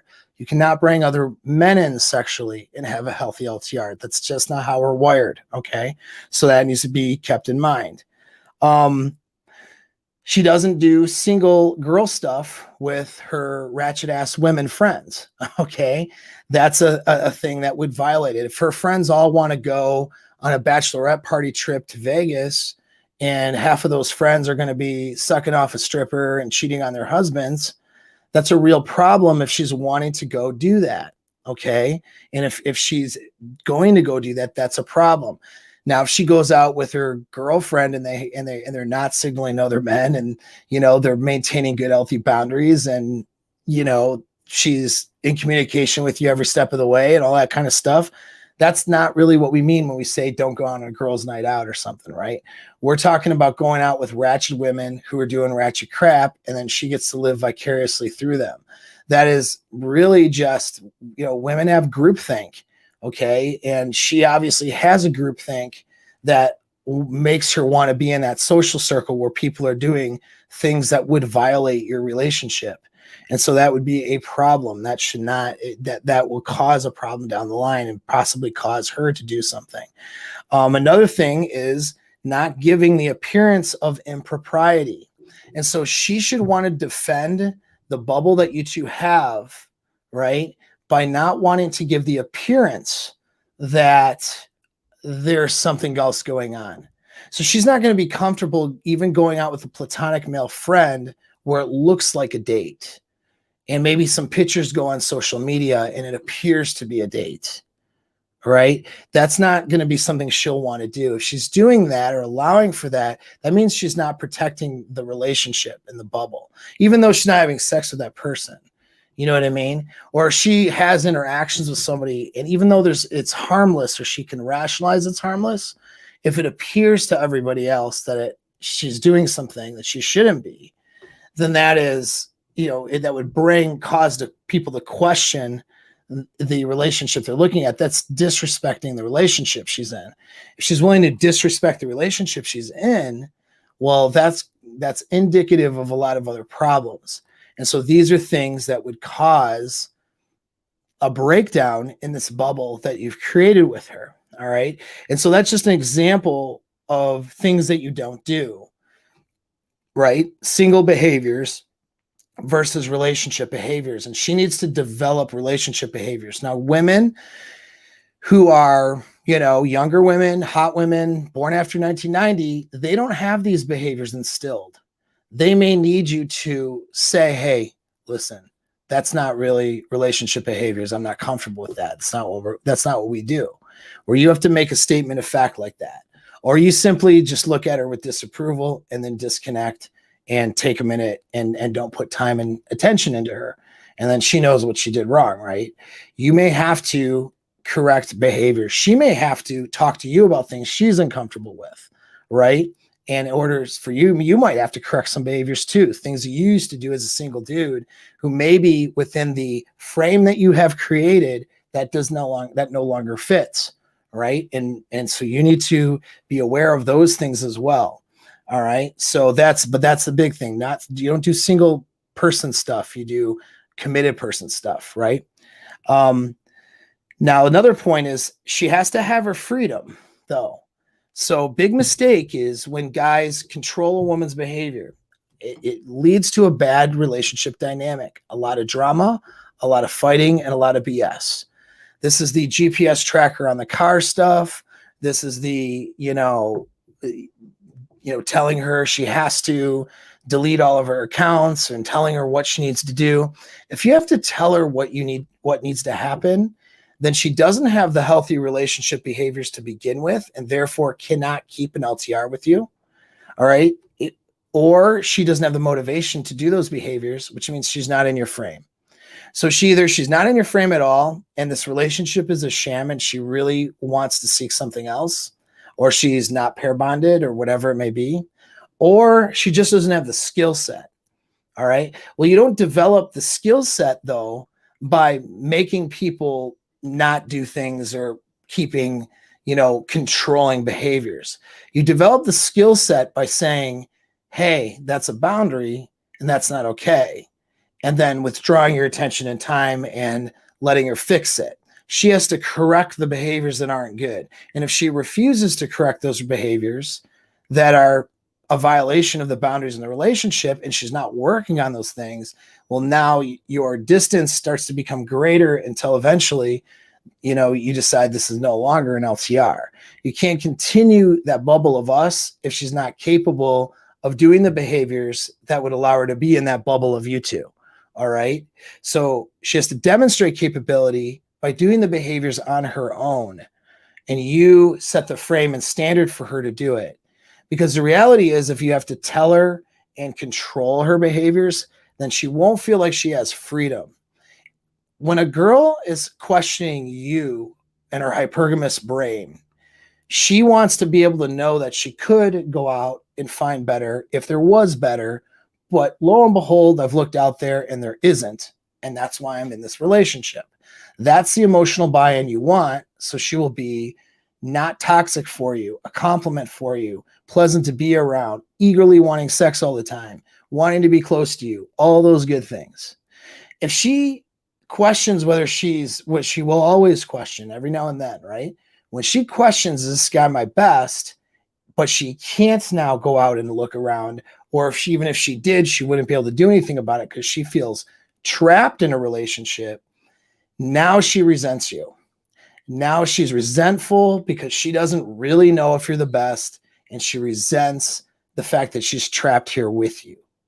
Even if you're the greatest dude on earth, her not feeling like she's free to make that choice will make her feel trapped, and it'll ruin and destroy the relationship that you have with her, right? And you'll end up, even if she doesn't go anywhere, with a bitchy, disrespectful, ungrateful, unenthusiastic partner after a point, or you're constantly fighting that. That's not what you want, right? And so that is that, right? You got to give her freedom to choose, and she chooses you every time. Now, here's some other things too.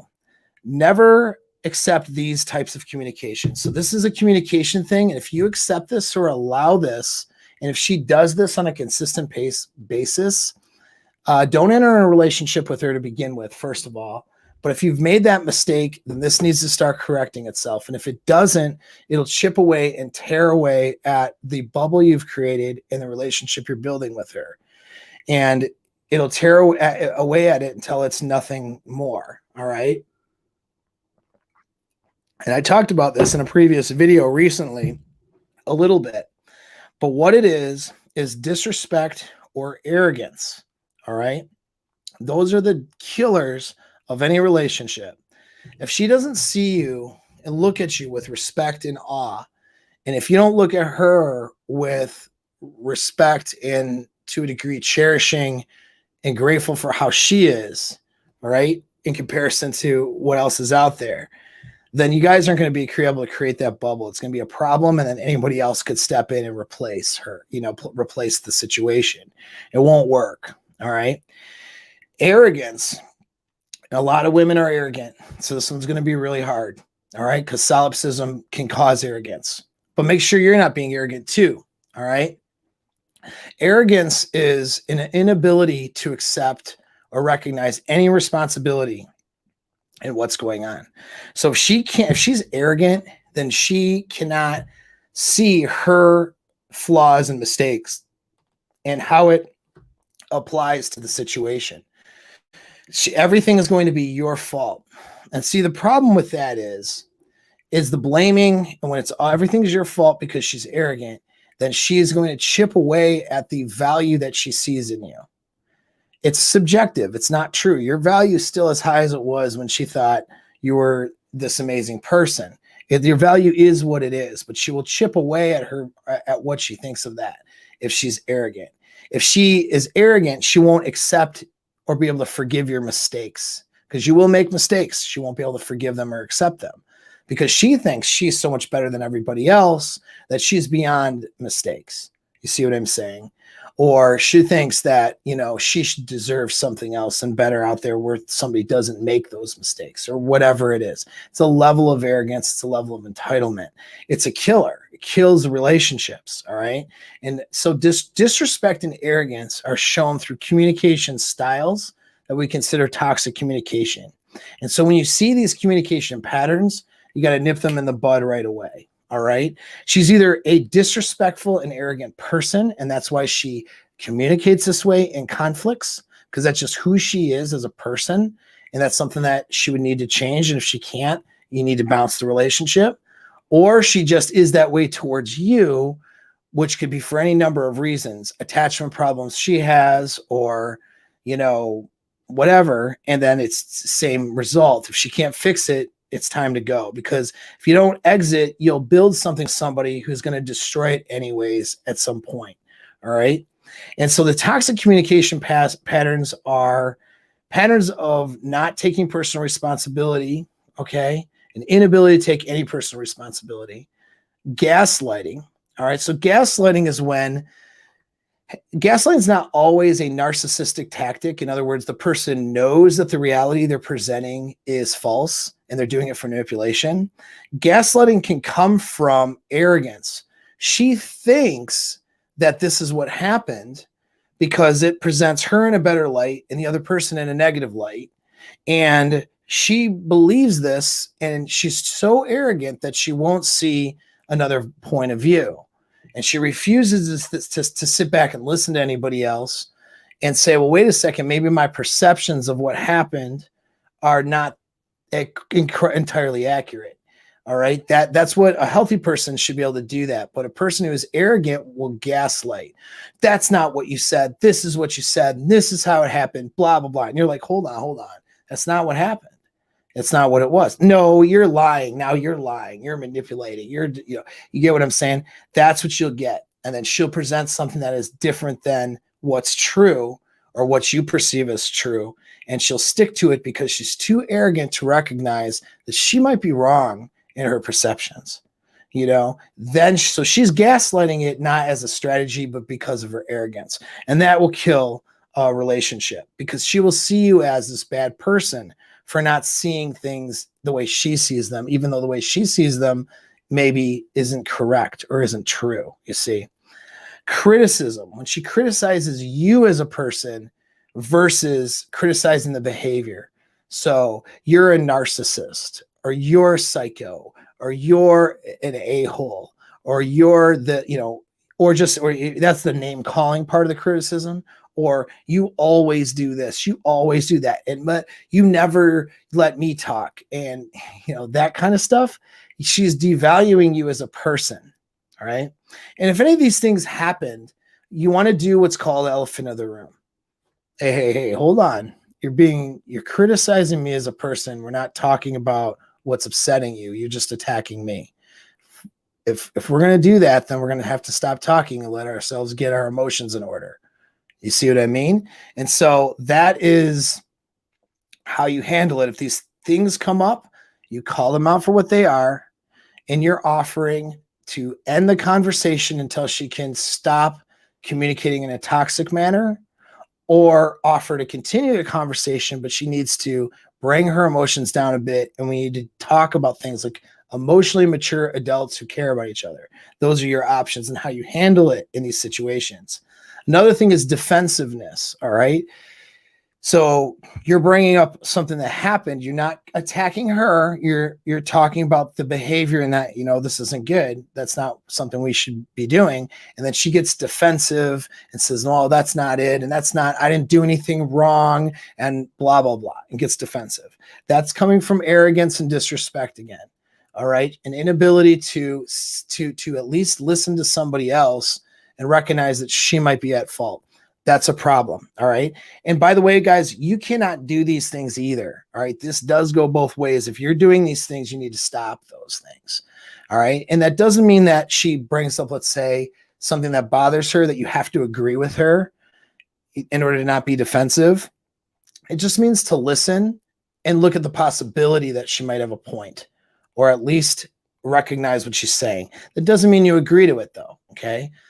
But defensiveness is restart. defending yourself and insisting that whatever happened or she thinks happened or her perceptions can't be true because it makes you look bad. All right. That's not going to work. Contempt. Contempt is when a lot of these other communication styles are allowed to happen, and then she just starts to see you. So she's being criticizing you.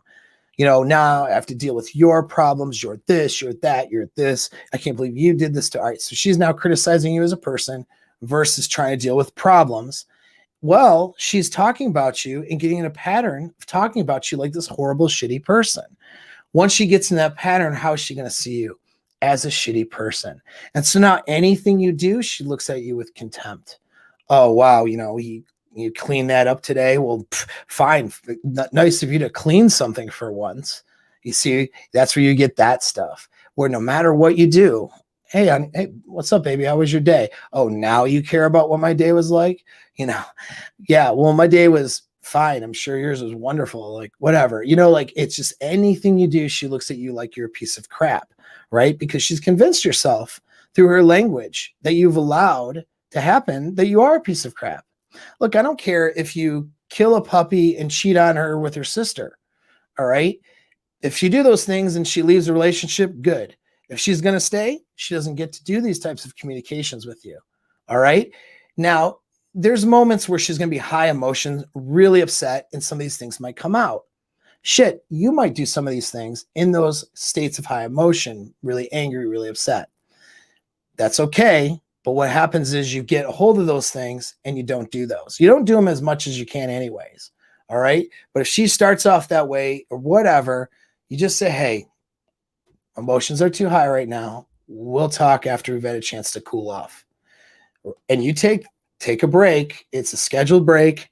All right. And it might be a day. We call this a soft next. It's the proper way to do it. But you take a break for a period of time until it indicates that this person can have a regular conversation with you without trying to break you down as a person. If she is trying to break you down as a person and not seeing you as the partner that she fell in love with for both your good qualities as well as the bad ones that you have that she's, okay, she should be okay with because you're a human being, then it's not a productive conversation to have. You have to end that conversation. She does not get to talk to you in a disrespectful way or show up and be arrogant. If she's going to show up that way, you have to end it. And it may not work out. You may have picked a partner who's not capable of behaving in a way where she doesn't do these things. And then she'll never be able to have a conversation with you that's healthy to overcome conflicts or any issues. And then you'll never get anywhere. It has to end. So keep that in mind. All right. Stonewalling. Stonewalling is both the silent treatment or interrupting a conversation and derailing what you're trying to say so you cannot get your point across. That's stonewalling. Stonewalling is preventing the communication. So this is where you're trying to express something that bothers you and she's giving her little snippets. Oh, well, what about that? And then this. Oh, sure, you'll say that's not true. And she's talking over you and she's interrupting you and she's not letting you finish what you have to say. And then when you're saying, hey, you're not letting me finish. Oh, well, you're always talking and all this stuff. That's a criticism now on top of the stonewalling, right? Not letting you get your point out. Well, I already know what you're going to say. All that stuff. Okay.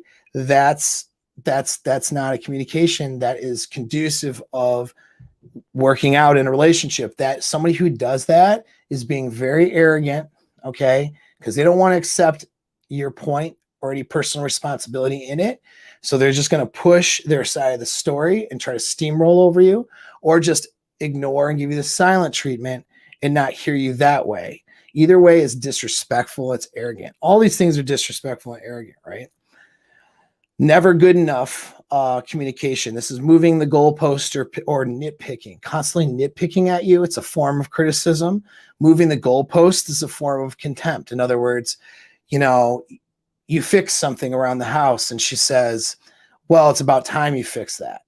You see? So it's the goalpost now got, well, okay, but that's not fixed good enough. You clean that, but that's not good enough of cleaning, like whatever. Not that you're cleaning things or doing or fixing things to impress her or because she says for you to do those things, but you get what I mean. Anything you do now is not good enough. And that's she says, well, I really want to go on vacation here. And you say, you know what, that's a great idea. Let's go on vacation there. And then it's not a good enough vacation, right? These are things that are where goalposts are being moved or nitpicking's happening. It's a sign of disrespect and arrogance, and it needs to stop, or that relationship needs to be over.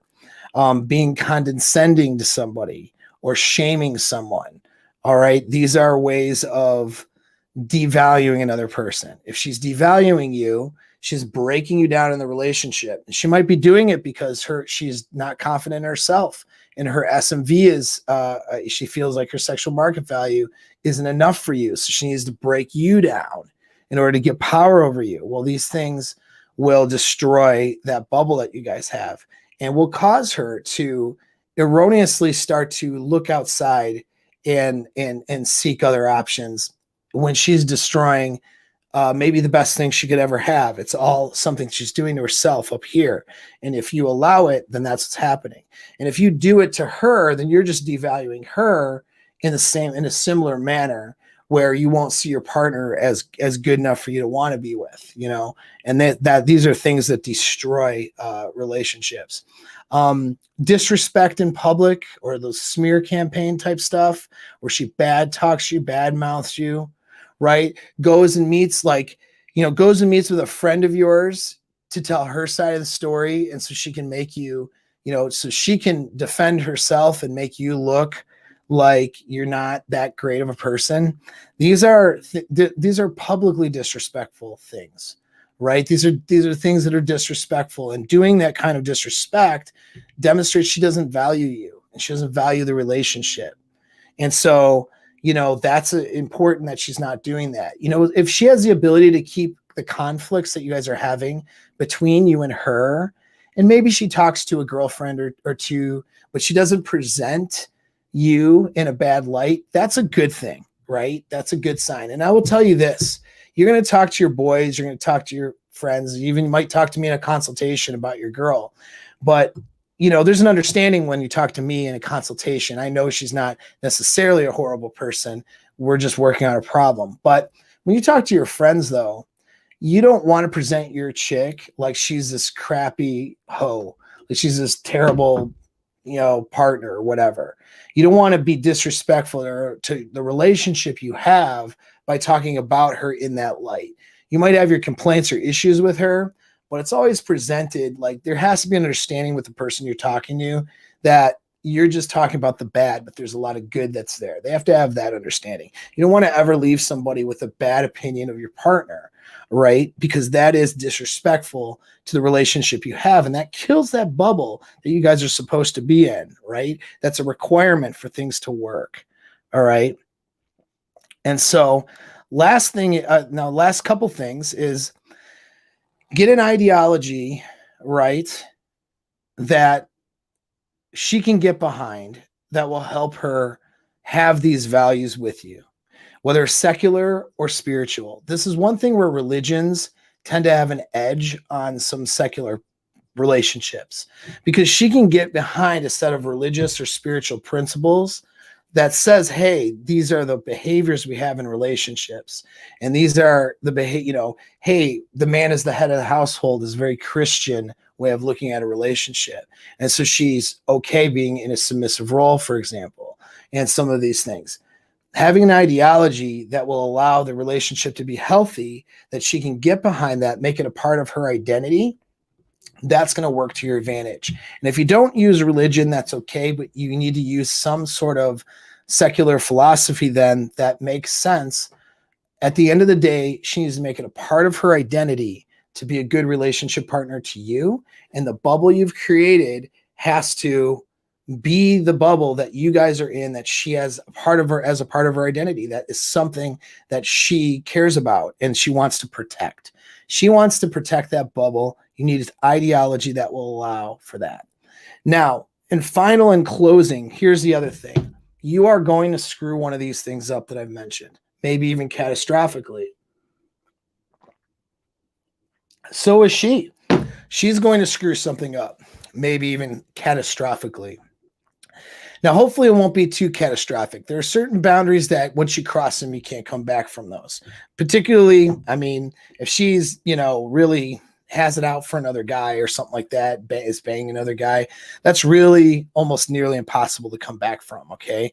But, you know, there are things though that will happen. She might be arrogant, disrespectful to you for months because you've done something. You may have done something. You may have broken your own frame. Okay. You guys may have been dishonest to each other, betrayed each other. Oh, that's another thing about honesty too. That was a final thing I need to mention. Okay. Is keeping secrets. I forgot about this. This is another thing. Keeping secrets is a major component. All right. You cannot keep secrets and have her keep secrets from each other. All right. If you guys are in a bubble, you can't do it. She can't do it because now understand there's different ways of keeping secrets. There's lying through, so lying, by the way, happens. And if you understand the nature of lying, you understand that every single person lies, and oftentimes they're inconsequential though, right? So when I say lying, I'm talking lying about things of substance. Whatever is of substance is of what your partner perceives is substantial. Okay. So, lying of something not of substance. For example, that's somebody says, "Hey man, how's your day going?" You're like, "Oh yeah, it's all right, man. It's good." And your day's actually not been good at all. That's an example. They say that when two people meet each other, run into each other, they lie an average of 3 times in the conversation. That's the average according to studies. Partners lie to each other anywhere from 3 to 10 times a day. That's literally the study of married couples. It's like 10 times a day. We don't want to be like the 87% that are unhappy. So I imagine they're the 10 times a day people, but you're probably not telling the truth, and she's not telling the truth to you on small things a couple of times throughout the day. And again, it's inconsequential things. It's things of substance though, right? That we want to be of importance. And women will lie through commission, meaning actually saying the lie, omission by presenting a different picture by omitting facts, or by influence. Oh, I'm not like that kind of a person. Or if you think I would do that, then you really don't know me, right? In other words, I want to influence you to think that you're bad or there's something wrong with you for thinking certain things rather than just tell the truth. All right. Well, keeping secrets opens the door to breaking that bubble, and it opens the door to allowing for infidelity to happen. And women will tend to expect you to be truthful about things that they're insecure about or that they're concerned about, but then they will turn around and lie about things and they will use the excuse because if they don't think it's important, then they shouldn't have to tell the truth about it. A great example is sexual past.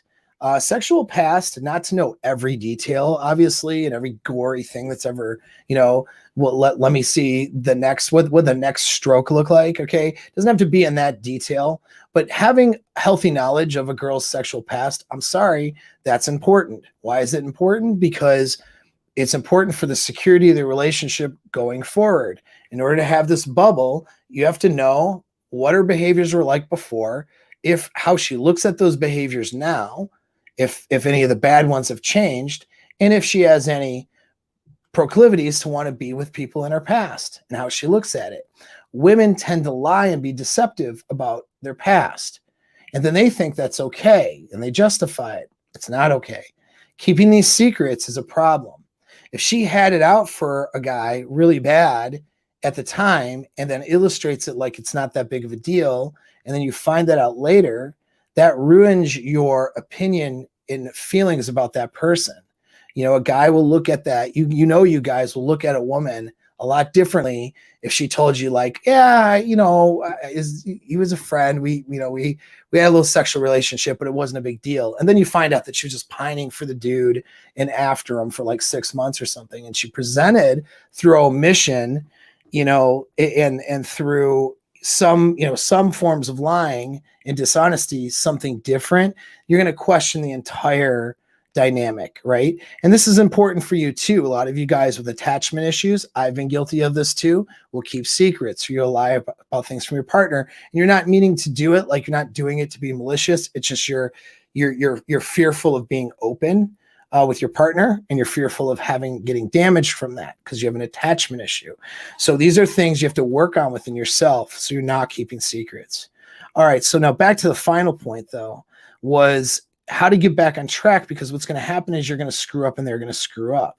Okay, so here's some steps for doing that. If, let's say, they or you do something that's bad to each other, that violates one of the things we've talked about, the first thing is it's going to create insecurity or anxiety or distressed emotions in your partner. That's an injury, right? It's damage. There's been a psychological and emotional injury that's happened. So the first thing is that not to keep re-injuring each other. That's the first thing. So don't, if you find out, let's say she had an inappropriate boundary with a guy, right? And you resolve the issue in everything, you move forward. The boundary wasn't so inappropriate that you couldn't resolve it and go forward. It was just allowing some guy to crush on her to talk to her too much or something like that. But that really struck a chord within you, and some retroactive jealousy and insecurities. And then you're mad about it for weeks later and trying to dig into things to try to find more stuff out. All you're doing is re-injuring yourself, right? And if she's and so you don't want to do that. And then you're re-injuring her because she has, she feels bad and feels unstable because of what's happened there. And it's just, you're propagating more problems and more drama. So don't re-injure yourselves. Once you solve a problem, let it be solved and look forward. All right. Even when you have anxieties and distressed emotions, that's for you to handle, not for you to hurt yourself some more in order to try to handle it. Don't be hyper vigilant. Don't, look for reasons again to re-injure yourself. Don't demonize your partner. Don't go backwards and fall into the toxic communication patterns because you are upset over something that happened. All right. So you're not going to reopen something that's been previously resolved. Guys, you have to have the emotional self-control to hold your frame and just move forward, even when you have resentments and things inside of you. Those things will go away. Those things are for you to develop, to handle on your own. All right. If she's not doing anything to cause those emotions in the current, and this is based on things that have already happened and been resolved, you need to have the strength to look forward. Okay. Now, in looking forward, you want to have a neutral mindset. And if she's doing things or if things are happening that are creating distress or concerns or conflict, then you address those and you communicate about those things in a healthy manner. But you focus on the things that are happening in the current, not continuing to dig up and revisit things. And women do this all the time. They'll have an argument and they'll go, oh yeah, well, remember when I know what that feels like because 6 months ago you did this, or that you used to do that in the past, or whatever. If you've overcome that and resolved those issues, you're not bringing up that stuff because it's not healthy, right? It's not a healthy way of getting back on track. All right. And so then you want to be able to calm yourself and calm your own distress and be calming for your partner rather than fueling distress in your partner and creating more conflict. Because all of these conflicts are not dread necessarily, which can be okay to small degrees and healthy, but they're her looking to devalue you and use those communication styles I mentioned to bring down your value so she can have the courage to leave and break that bubble. All right. And that's not something you allow. All right. And the last thing is, you decide whether, okay, we can have a communication, we can talk because you're emotionally stable enough and she is emotionally stable enough to do so without toxic patterns, or you decide to take a break. That's the soft next. Okay. You could do that, both of those things, take a break and then have a talk, or just you take a break and nothing needs to be talked about. Now we're back on track.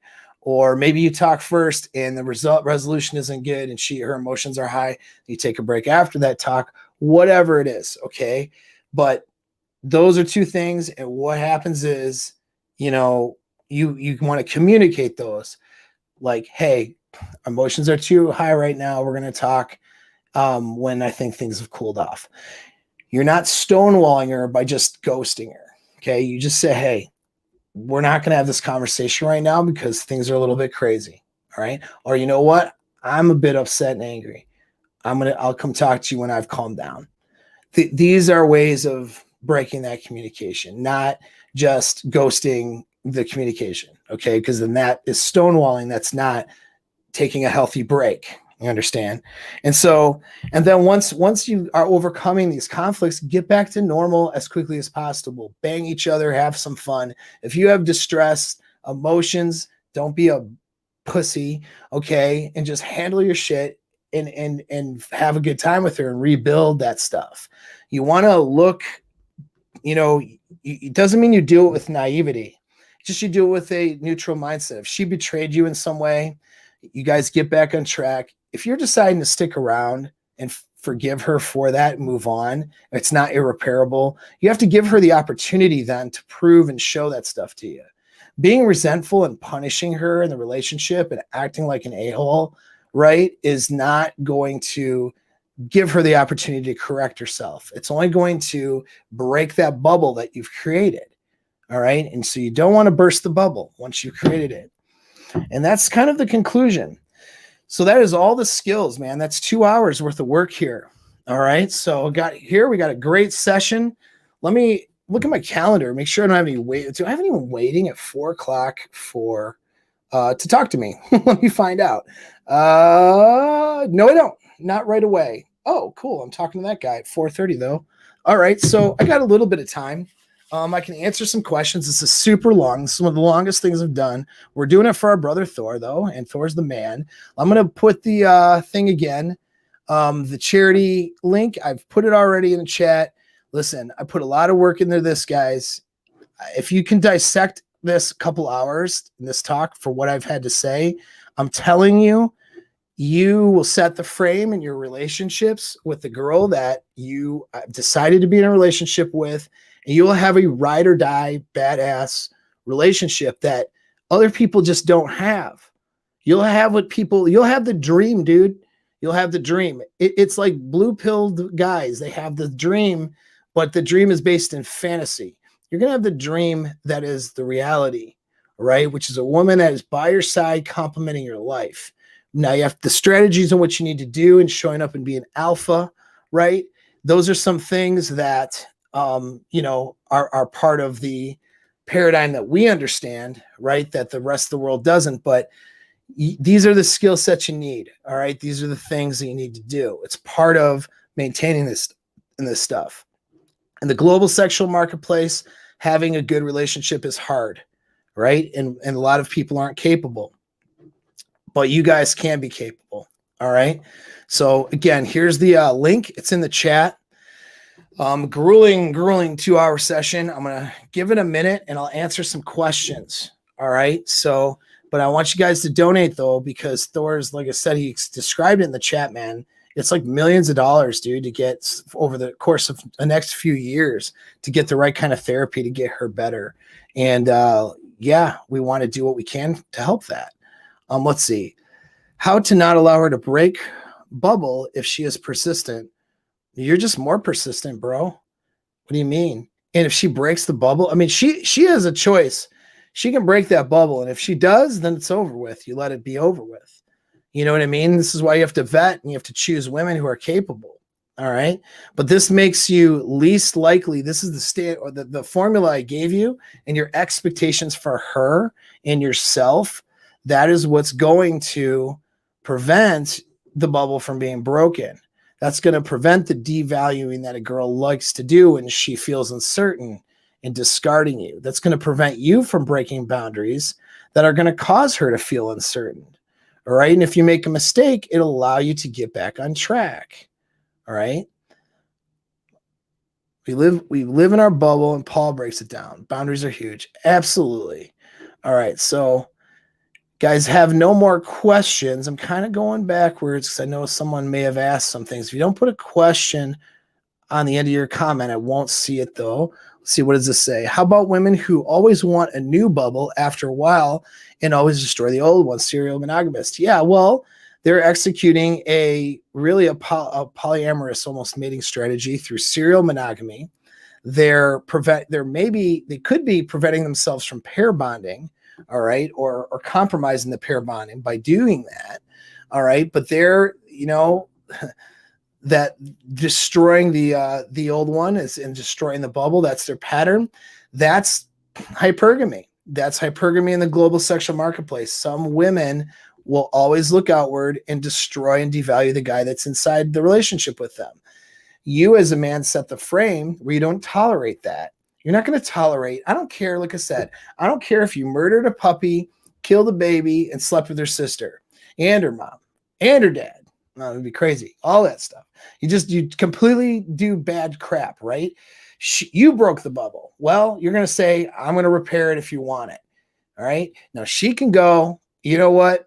I know I don't have any certainty. I don't feel good about it, but I'm here. Let's do it. And that's fine. And then from that point on, if she's wanting to be in it and repair that bubble you've created, that means that she doesn't get to do these other things to devalue you.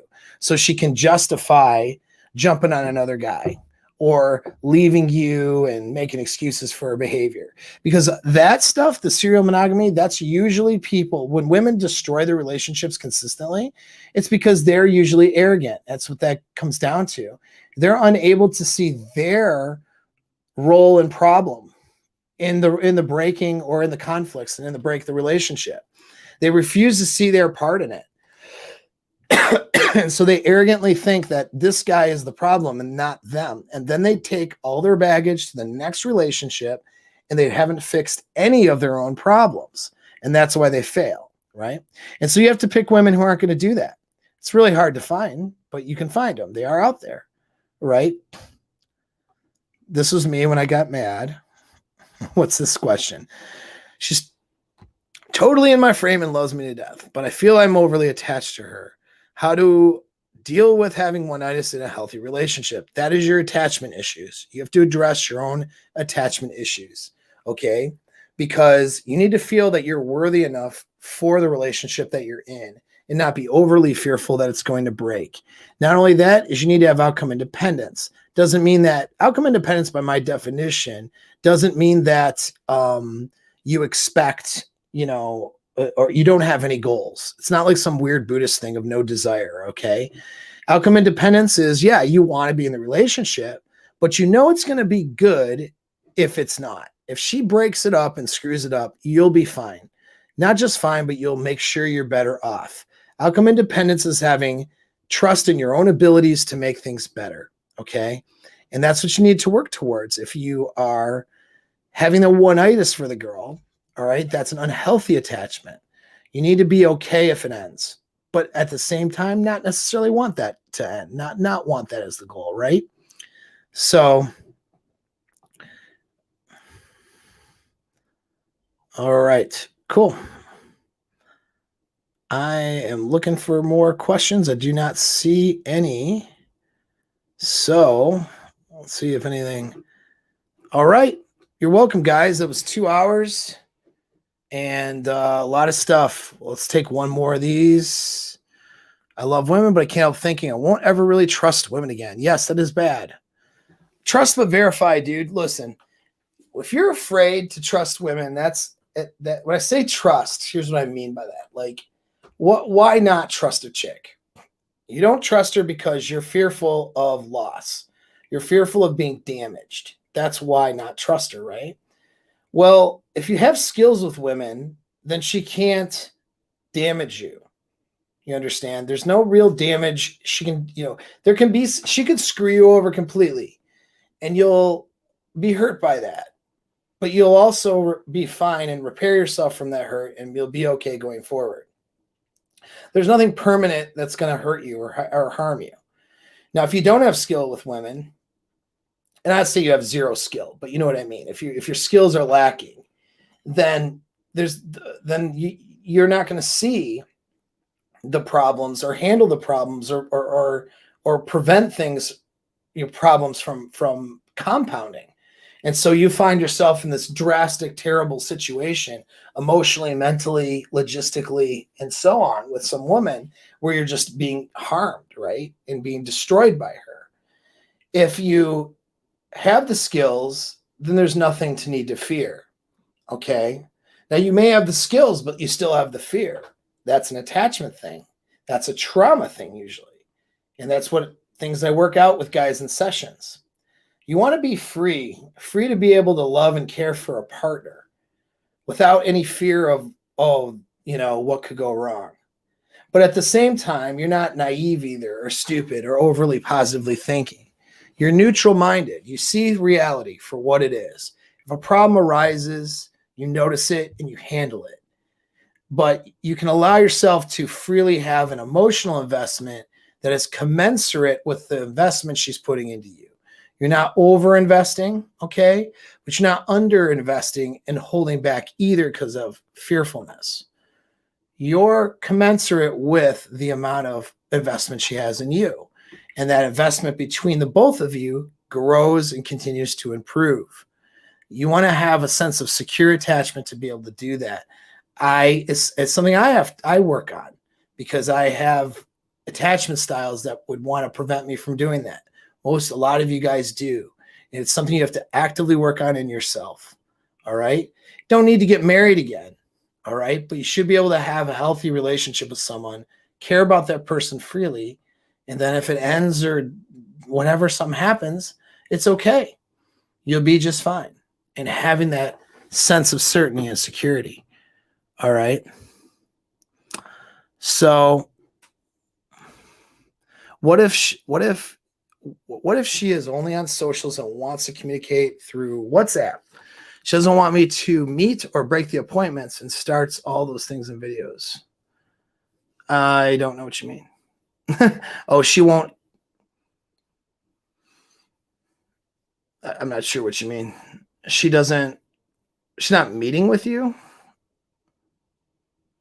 I don't know what that is, bro. I don't know what you're asking me. I'm sorry. I don't know what that is. This one too. Yes, you can have a good LTR without a marriage, guys. You absolutely can. You don't need to get married by the state to have a really good LTR. In fact, I'm not discounting marriage, but I'm going to tell you this. Okay. And yeah, I don't recommend Western, marriage in the West either anymore, because involving the state is a problem for usually both parties, but particularly men. If guys want to do it for religious reasons, it's fine. Just know the risks. But here's the thing, the danger of marriage on a psychological level is that guys, and men and women, they think that they say the magic words, okay, in front of a priest or minister, in front of all their friends and family and God and country, that now everything, God's just going to make everything work, and the burden of performance is now gone. Guys, you always have a burden of performance, and women always have to show up and be good partners too, on top of it, right? You both have to show up every single day, choose to be with each other, and make that choice, and then put effort into it.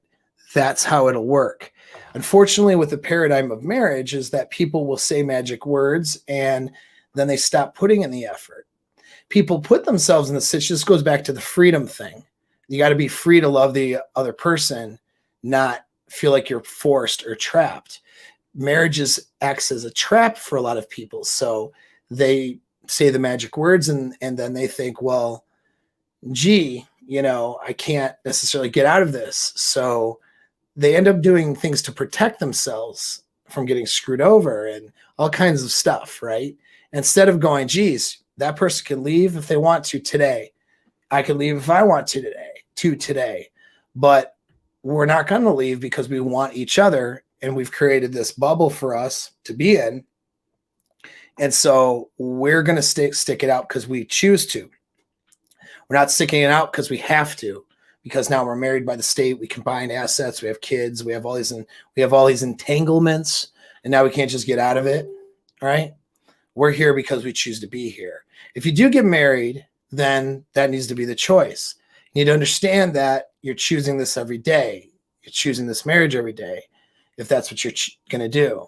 Don't ever get this idea that it's not a choice or create a circumstance in your frame that somebody's in it and that they don't have a choice. If you feel like you don't have a free choice and she doesn't have a free choice, then that relationship is on the way to being over. All right. And so that's important. And I think I'll close with that. So you guys remember one last thing, make sure you hit that donation. Okay. Help a brother out. Thanks, Thor, for being who you are. Okay. Give my hello and give my love and respects to Missy. All right. And you guys, thanks for tuning in. Okay. Save this, share it, watch it multiple times. Maybe make your chick watch it. This is one of those you could actually do that with. And that's it. All right. Take care.